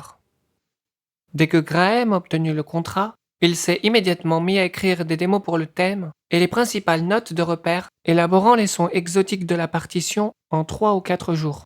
Il n'a probablement pas dormi durant cette période. Nous avons eu quelques réunions avec le réalisateur et les producteurs pour leur faire écouter les démos et ils ont adoré ce qu'ils ont entendu. Alors c'était parti pour l'enregistrement et le mixage du score. À l'époque, beaucoup de films utilisaient encore de vrais orchestres pour leurs partitions, alors réserver des scènes et réunir des musiciens dans l'urgence n'était pas la tâche la plus facile. Je ne pense pas que nous aurions pu trouver quoi que ce soit localement. Le deuxième meilleur choix était Londres. Les studios Sony Music étaient disponibles, et l'Orchestra Contractor de Londres a réuni une équipe de musiciens et d'orchestrateurs de premier ordre. Et notre ingénieur du son et moi-même avons sauté dans un avion pour nous y rendre.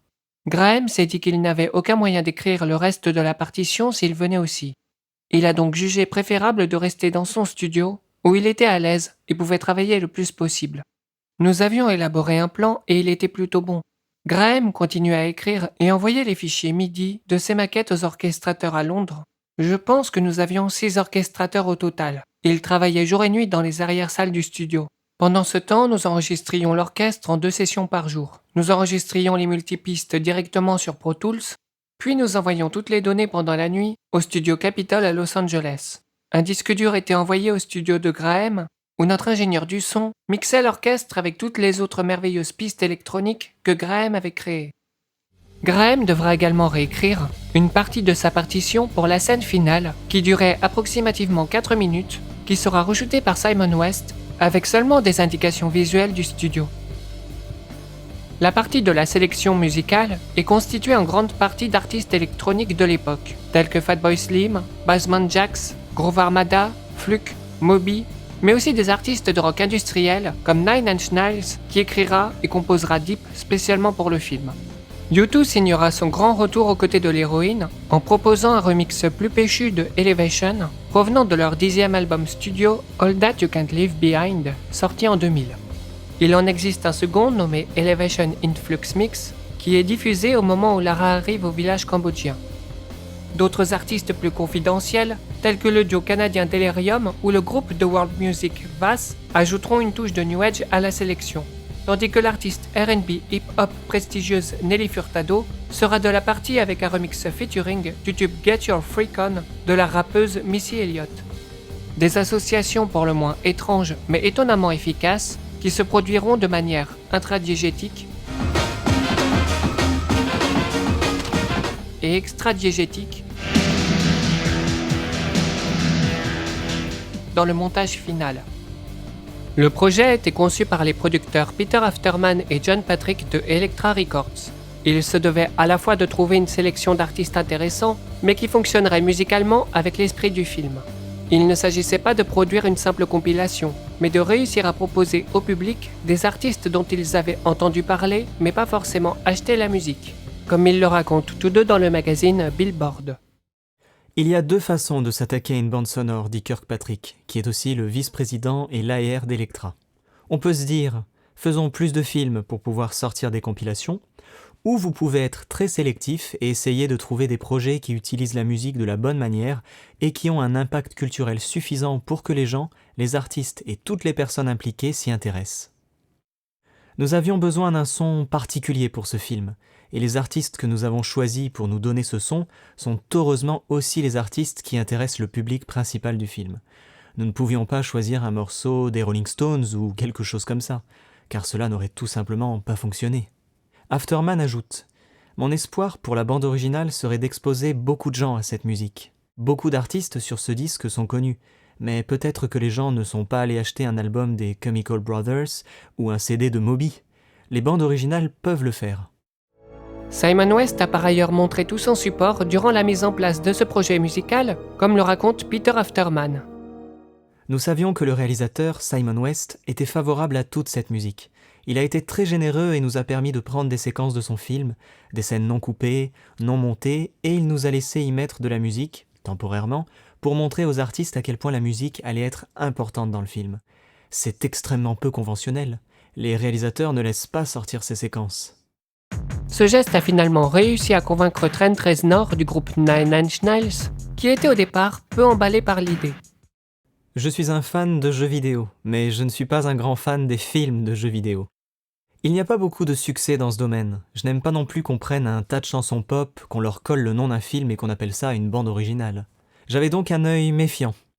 Le choix d'Angelina Jolie a été une décision brillante, car c'est une grande actrice, et les personnes qui ont réalisé la bande originale m'ont montré qu'il ne s'agissait pas seulement d'un ensemble de musiques réunies au hasard. Ils ont fait de leur mieux pour que la musique soit en rapport avec le film. D'autres, comme la rappeuse Missy Elliott, étaient attirés par le personnage dès le départ et par l'exposition qui en découlerait. Angelina Jolie est mon actrice préférée, et Lara Croft est une femme forte. C'est un message que j'aime. Le film n'est pas seulement une bande-son de hip-hop ou de R&B. Tomb Raider va me mettre en relation avec un public différent. Mais j'ai fait ce que mes fans attendaient de Missy. Ce style se retrouvera dans mon album, car c'est ce que je voulais faire. Mais c'était un défi pour moi de créer un son entièrement nouveau. C'est un style de musique totalement différent. Chacune de ces interventions musicales monopolise au total 30 minutes dans le film, sans y inclure les crédits, pour au moins plus d'1 minute de présence pour les plus gros artistes.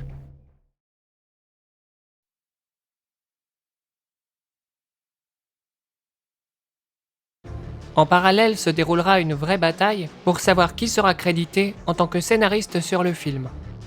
La Writer Guild of America a fini par intervenir et a tranché de la façon suivante. Sarah Bécharnaud, Michael Coelari, Mike Werb seront crédités pour avoir écrit des pans de l'histoire. Patrick Massett et John Zinman auront quant à eux tout le crédit leur revenant sur le screenplay. Laeta Kalogridis, ayant participé aux nombreuses réécritures, ne sera pas crédité. Steven de Souza n'aura pas de crédit. Quant à Brent V. Friedman, il refusera tout simplement, clamant que cela n'avait rien à voir avec ce qu'il avait écrit. Et Simon West aura un crédit d'adaptation.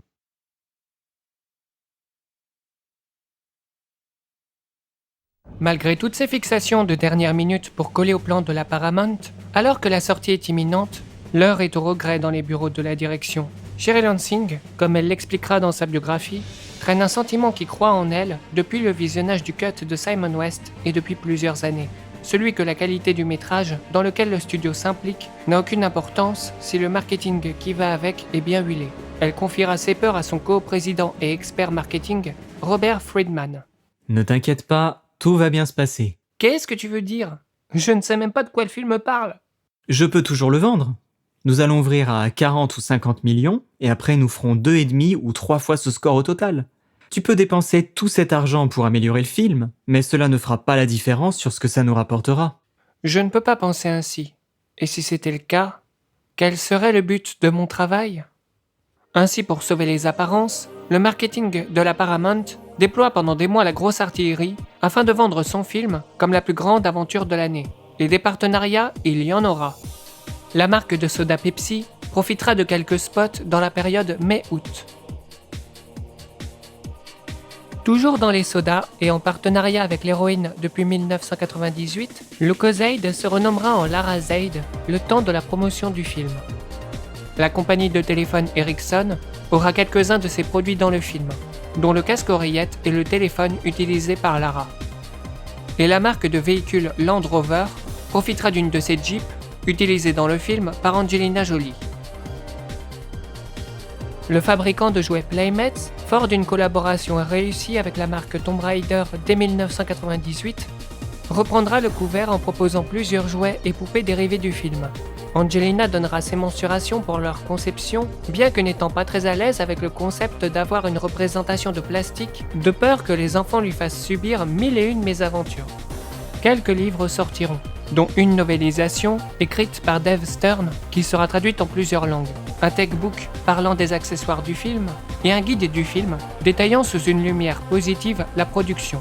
La chaîne de fast-food Taco Bell proposera un concours pour gagner plusieurs lots dont des voyages. Et bien entendu, la masse de produits dérivés divers sortiront. Verres commémoratifs, boîtes à goûter, vêtements divers, parures de lit, boucles d'oreilles, albums de vignettes ou de cartes à collectionner, et même un parfum sera édité. Lara n'échappera aucunement aux consommateurs pour le plus grand plaisir des collectionneurs et des fans. Des directs sur internet avec des visites du studio sont organisés. 2 spots publicitaires de 30 secondes sont diffusés durant le 35e Super Bowl, coûtant l'équivalent de 4 400 000 $ au studio. Ainsi donc, 86 801 000 spectateurs ont su qu'un film Tomb Raider allait sortir, garantissant une curiosité potentielle de la part du public américain. Un mois après la sortie du film, la Paramount, souhaitant se développer sur le marché des parcs d'attractions dans l'espoir de concurrencer Universal Studios, proposera une attraction dédiée au film Lara Croft Tomb Raider dans son parc à thème Paramount Kings Island, situé à Cincinnati dans l'Ohio. simplement nommée Tomb Raider The Ride. Celle-ci sera révélée au public en 2002 et coûtera la somme de 20 millions de dollars. Pour en savoir plus, je vous recommande l'excellente vidéo de Defunctland The History of Tomb Raider The Ride. U2 sera également mis à contribution en filmant un clip pour le Tomb Raider Mix de Elevation, filmé par Joseph Kahn, mettant en scène Bono, The Edge, Adam Clayton et Larry Mullen Jr. contre leur double maléfique et se faisant sauver par Lara Croft. Ce vidéoclip à très gros budget, un des plus gros de l'époque, tourné au Universal Studios, devait normalement être filmé avec Angelina Jolie en personne, mais par souci d'emploi du temps, elle sera remplacée par des incrustations sur fond vert avec The Edge provenant de plusieurs scènes du film. La chaîne MTV fera une world première du clip en diffusant auparavant tout un making-of sur la création de celui-ci.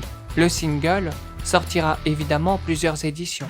Le groupe Nine Inch Nails, quant à lui, produira un clip spécialement pour la chanson inédite Deep. Si vous vous demandez pourquoi les images du clip ne correspondent pas à ce qu'on pourrait attendre d'un clip dérivé, c'était entièrement voulu par Trent Reznor dès le départ. Ils sont venus vers nous avec l'idée d'un single, d'une vidéo. J'ai apprécié d'entendre ce que les gars avaient à dire. Et c'est un blockbuster estival. Il y a des commercialisations avec Pepsi et Taco Bell. Ce n'est pas Eraserhead. Je leur ai parlé sans détour du clip, se souvient Reznor. Je les ai prévenus qu'ils ne devaient pas s'attendre à ce qu'elle soit entrecoupée de scènes du film.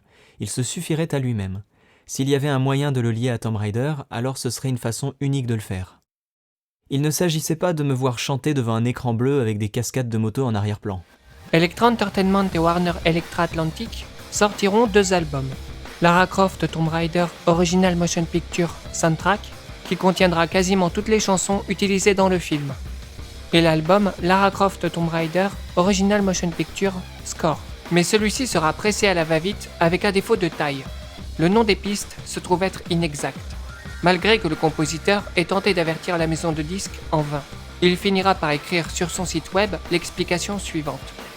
Malheureusement, l'album a beaucoup souffert parce que nous avons dû l'envoyer au mastering tout en continuant à mixer la piste cinéma. Des erreurs ont été commises en rebondissant jusqu'à 32 pistes en numérique dans l'ordinateur, certaines choses ont complètement disparu et le séquençage a été perturbé au studio de mastering. Je m'excuse auprès de ceux qui s'intéressent à ce genre de choses, le séquençage correct sera publié sur mon site web. Une performance du remix de Get Your Freak On avec Missy Elliott et Nelly Furtado sera diffusée au Tonight Show de l'animateur américain Jay Leno sur la chaîne NBC pour promouvoir à la fois la soundtrack du film et l'album Missy So Addictive de Missy Elliott. La soundtrack se vendra à plus de 500 000 exemplaires aux USA, gagnant une certification Gold en restant 15 semaines dans le top album catégorie électronique. Au Royaume-Uni, l'album atteindra la certification Silver en se vendant à plus de 60 000 exemplaires. Pour le reste du monde, les ventes sont à ce jour inconnues. Évidemment, Angelina Jolie fera de nombreuses interviews sur divers plateaux et dans des magazines afin de promouvoir le film.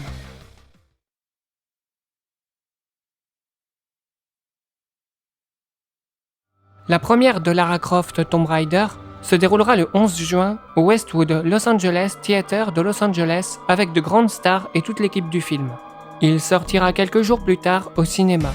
Le 15 juin aux USA et au Canada, le 22 juin en Espagne, le 27 juin en France, le 28 juin en Allemagne, le 6 juillet au Royaume-Uni, le 6 octobre au Japon avec en plus un poster alternatif, et l'Italie sera le dernier pays du monde à voir le film le 14 décembre. Le film oscillant en budget entre 94 et 115 millions de dollars entre en compétition au box-office américain avec Shrek des studios DreamWorks, fort de 7 semaines en tête du box-office, et Atlantide, l'empire perdu de Disney. Il ouvrira avec un score de 47 735 743 $ empoché le premier week-end, faisant de Lara Croft Tomb Raider pour la Paramount à la fois sa 5e plus grosse ouverture et son plus gros succès de 2001. Il demeure à ce jour la 3e ouverture record aux USA pour l'adaptation d'un film dérivé d'un jeu vidéo. La seconde étant Détective Pikachu de la Warner, sorti en 2019, et la première Sonic the Hedgehog, toujours des studios Paramount, sorti en 2020.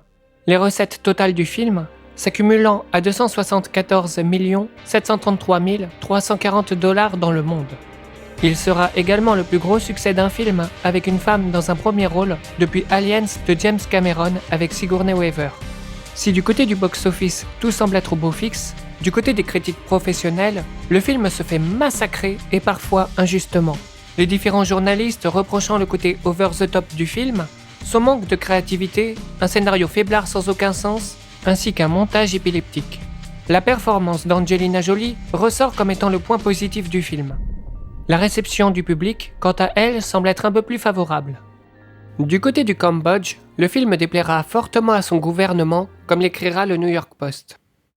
Les Cambodgiens sont furieux d'avoir été dépeints dans Lara Croft Tomb Raider comme des paysans vietnamiens portant des chapeaux de paille et travaillant dans les rizières. Les autorités cambodgiennes ont tenté d'expliquer que les pyjamas noirs et les chapeaux de paille pointus sont aussi inappropriés culturellement que les sombreros à Los Angeles ou les kilts sur la 5e avenue de New York. Les Cambodgiens se sont sentis particulièrement insultés, étant donné leur histoire amère avec le Vietnam qui a envahi le Cambodge en 1979. Le film a fait preuve de peu de conscience ou de sensibilité à l'égard de la réalité du Cambodge moderne, s'est plaint le Phnom Penh Post, qui a également déclaré que l'image du temple sacré d'Angkor Wat ne se remettra jamais d'avoir servi de décor aux aventures de Lara Croft. Néanmoins, le vitriol de la presse professionnelle ne semble pas atteindre la Paramount, car quelques semaines après la sortie, des discussions sur la production d'une éventuelle suite sont faites. Mais pour l'heure, il est temps de faire un petit bilan sur cette première adaptation.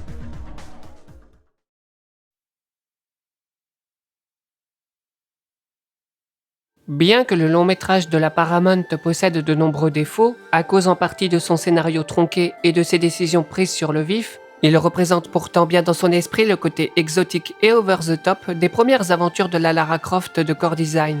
L'idée étant de se démarquer de Indiana Jones en faisant évoluer son héroïne dans un monde à la fois technologique, moderne et mystique où tout peut arriver. Ce qui est à mon sens une des philosophies de la franchise de jeux vidéo. L'invraisemblance des événements qui arrivent dans l'histoire, sans que cela ne soit remis en question par les protagonistes, est proche des scénarios proposés pour les jeux qui, avouons-le, n'étaient pas des monuments de subtilité. Bon nombre de critiques professionnels considéraient que cela n'avait aucun sens, ou pire que c'était débile. Mais pourtant, les aventures de Lara nous ont bel et bien amenés à affronter des statues de guerriers, des robots, à effectuer des cascades en véhicules dangereuses, à découvrir des secrets ancestraux tout en affrontant des sectes, pour seulement trouver un artefact, le détruire, avec au passage le lieu séculaire où il reposait, dans un grand feu d'artifice.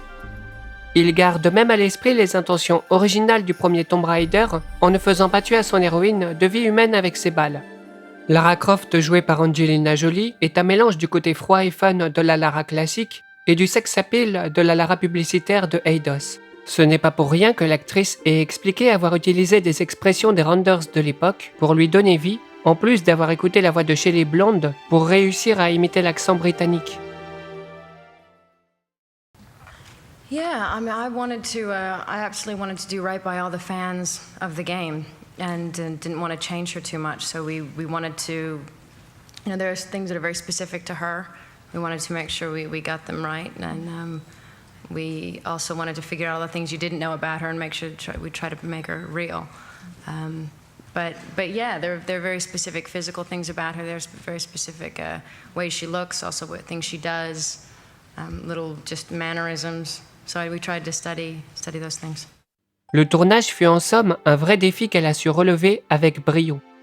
La distribution en France nous offre la chance de retrouver la comédienne et dramaturge Françoise Cadol, qui donne sa voix à Lara Croft depuis 1996. Donc je perds du temps à discuter avec vous ici. Rendant de ce fait le passage entre le jeu et le live-action indissociable pour les fans. Il était programmé pour s'interrompre avant de me trancher la gorge. Le personnage de Lara vu par Simon West est une version plus super-héroïque et gagne en spiritualité et en sensibilité ce qu'elle perd en froideur, mais reste toujours prisonnière de la perfection de sa jumelle de 32 bits, restant maîtresse de la situation à tout instant. Ce choix de rapprocher la version film à la version jeu diminue drastiquement tous les enjeux pouvant s'installer au fur et à mesure des péripéties. S'il est toujours agréable de voir Lara combattre avec style, le fait qu'elle se tire sans sourciller de n'importe quelle situation fait que le spectateur peut se désintéresser de son sort et pire peut le lasser. Lara est un personnage très actif qui ne perd pas son temps en vaines discussions et préfère passer à l'action rapidement, ce qui est mis en avant par un montage très clipesque, mais manquant d'inspiration pour mettre ses décors et son héroïne en valeur. Les destinations que Lara visite durant le film respirent l'esprit Tomb Raider, et pour le coup, tranchées avec ce que nous avions l'habitude de voir. Et encore aujourd'hui, Peu de films à gros budget peuvent se vanter d'avoir été tournés au Cambodge. Les décors soignés et majestueux de Kirk Petruccelli ajoutent un plus à l'atmosphère du film et sont fournis de détails impressionnants qui rendent l'ambiance des endroits visités assez unique. La relation entre Lara et son père est certes un cliché, mais fonctionne grâce au casting intelligent de Jon Voight pour faire face à sa fille, ce qui permet de donner une certaine émotionnalité et authenticité à l'histoire. Il ne faut pas oublier qu'à l'époque, on ne savait pas grand-chose du passé de Lara, à l'exception de sa biographie figurant dans les livrets du jeu ou sur le site officiel. Le film possède sa propre continuité en changeant le background de l'aventurière, la passant de fille déshonorée à héritière directe de la fortune des Croft, gardant une relation saine avec ses parents dont le souvenir la hante, mais qui ne l'empêche pas de partir à l'aventure. Le scénario laisse supposer que Lara s'est entraînée à l'armée et qu'elle a été inspirée par son père archéologue, mais suivant ses propres ambitions, qui ne seront hélas jamais montrées à l'écran. Le film n'échappe pas aux vieux démons habituels de la franchise, en proposant un antagoniste peu intéressant et menaçant, malgré sa relation moins traditionnelle, flirtant à la fois entre l'envie de tuer son adversaire et l'admiration de ses capacités à le combattre. Tout le background sur les Illuminati et leur rôle passe à la trappe par souci de budget et de temps. Finalement, il aurait peut-être fallu en faire une organisation moins importante, à l'image de la secte de la Fiamanera dans Tomb Raider 2, qui agit seulement dans un but réduit. Le personnage de Alex West n'apporte pas grand-chose à l'histoire, tellement celui-ci a peu d'interaction avec Lara, et leur relation ne semble pas suffisamment importante pour en faire un personnage pour lequel le spectateur souhaite s'investir. Lara porte son fardeau de sexe symbole et se retrouve de temps à autre mise en scène de façon assez gratuite, comme dans la scène de la douche, qui aurait simplement pu être supprimée du métrage sans que l'histoire ne soit impactée. De même que l'utilisation peu nécessaire du soutien-gorge rembourré sur Angelina ou de certains plans de caméra. Le sexe est par ailleurs un élément constamment présent dans le film, qu'il s'agisse de remarques de personnages, Et maintenant une douche froide. d'inserts ou d'expressions faciales.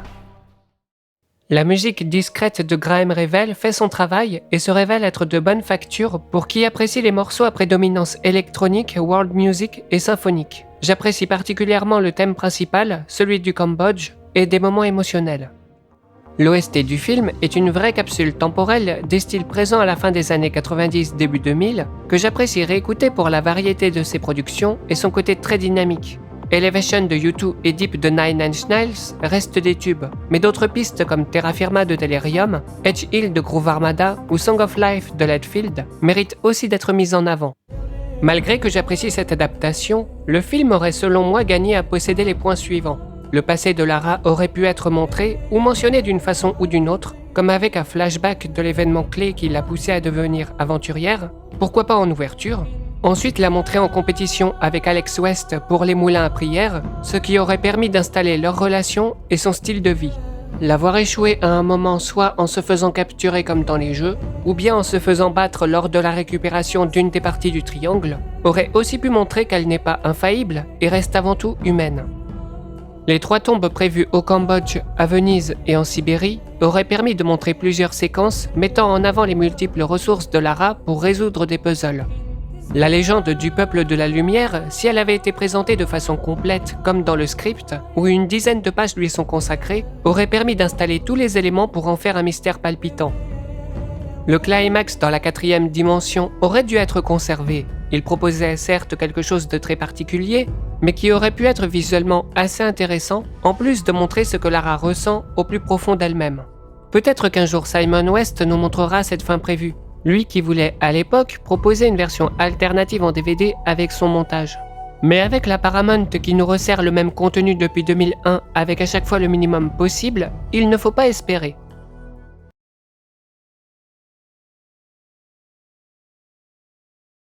Au final, cette première adaptation conçue par Hollywood, comprenant certains codes de la franchise qu'elle adapte, demeure comme étant un film d'action popcorn qui se laisse suivre sans déplaisir, mené à toute allure par une actrice charismatique, incarnant un personnage positif, traversant des endroits magnifiques, tout en combattant dans des scènes d'action, le plus souvent inventives, dans le but d'en mettre plein la vue à son spectateur. Malheureusement, la suppression de scènes entre les personnages, le manque d'enjeux sérieux, de background sur son héroïne, et la limitation dans le budget font que ce film n'a pas toutes les cartes en main pour réaliser ses ambitions, malgré le talent de ses acteurs et de son équipe technique le composant.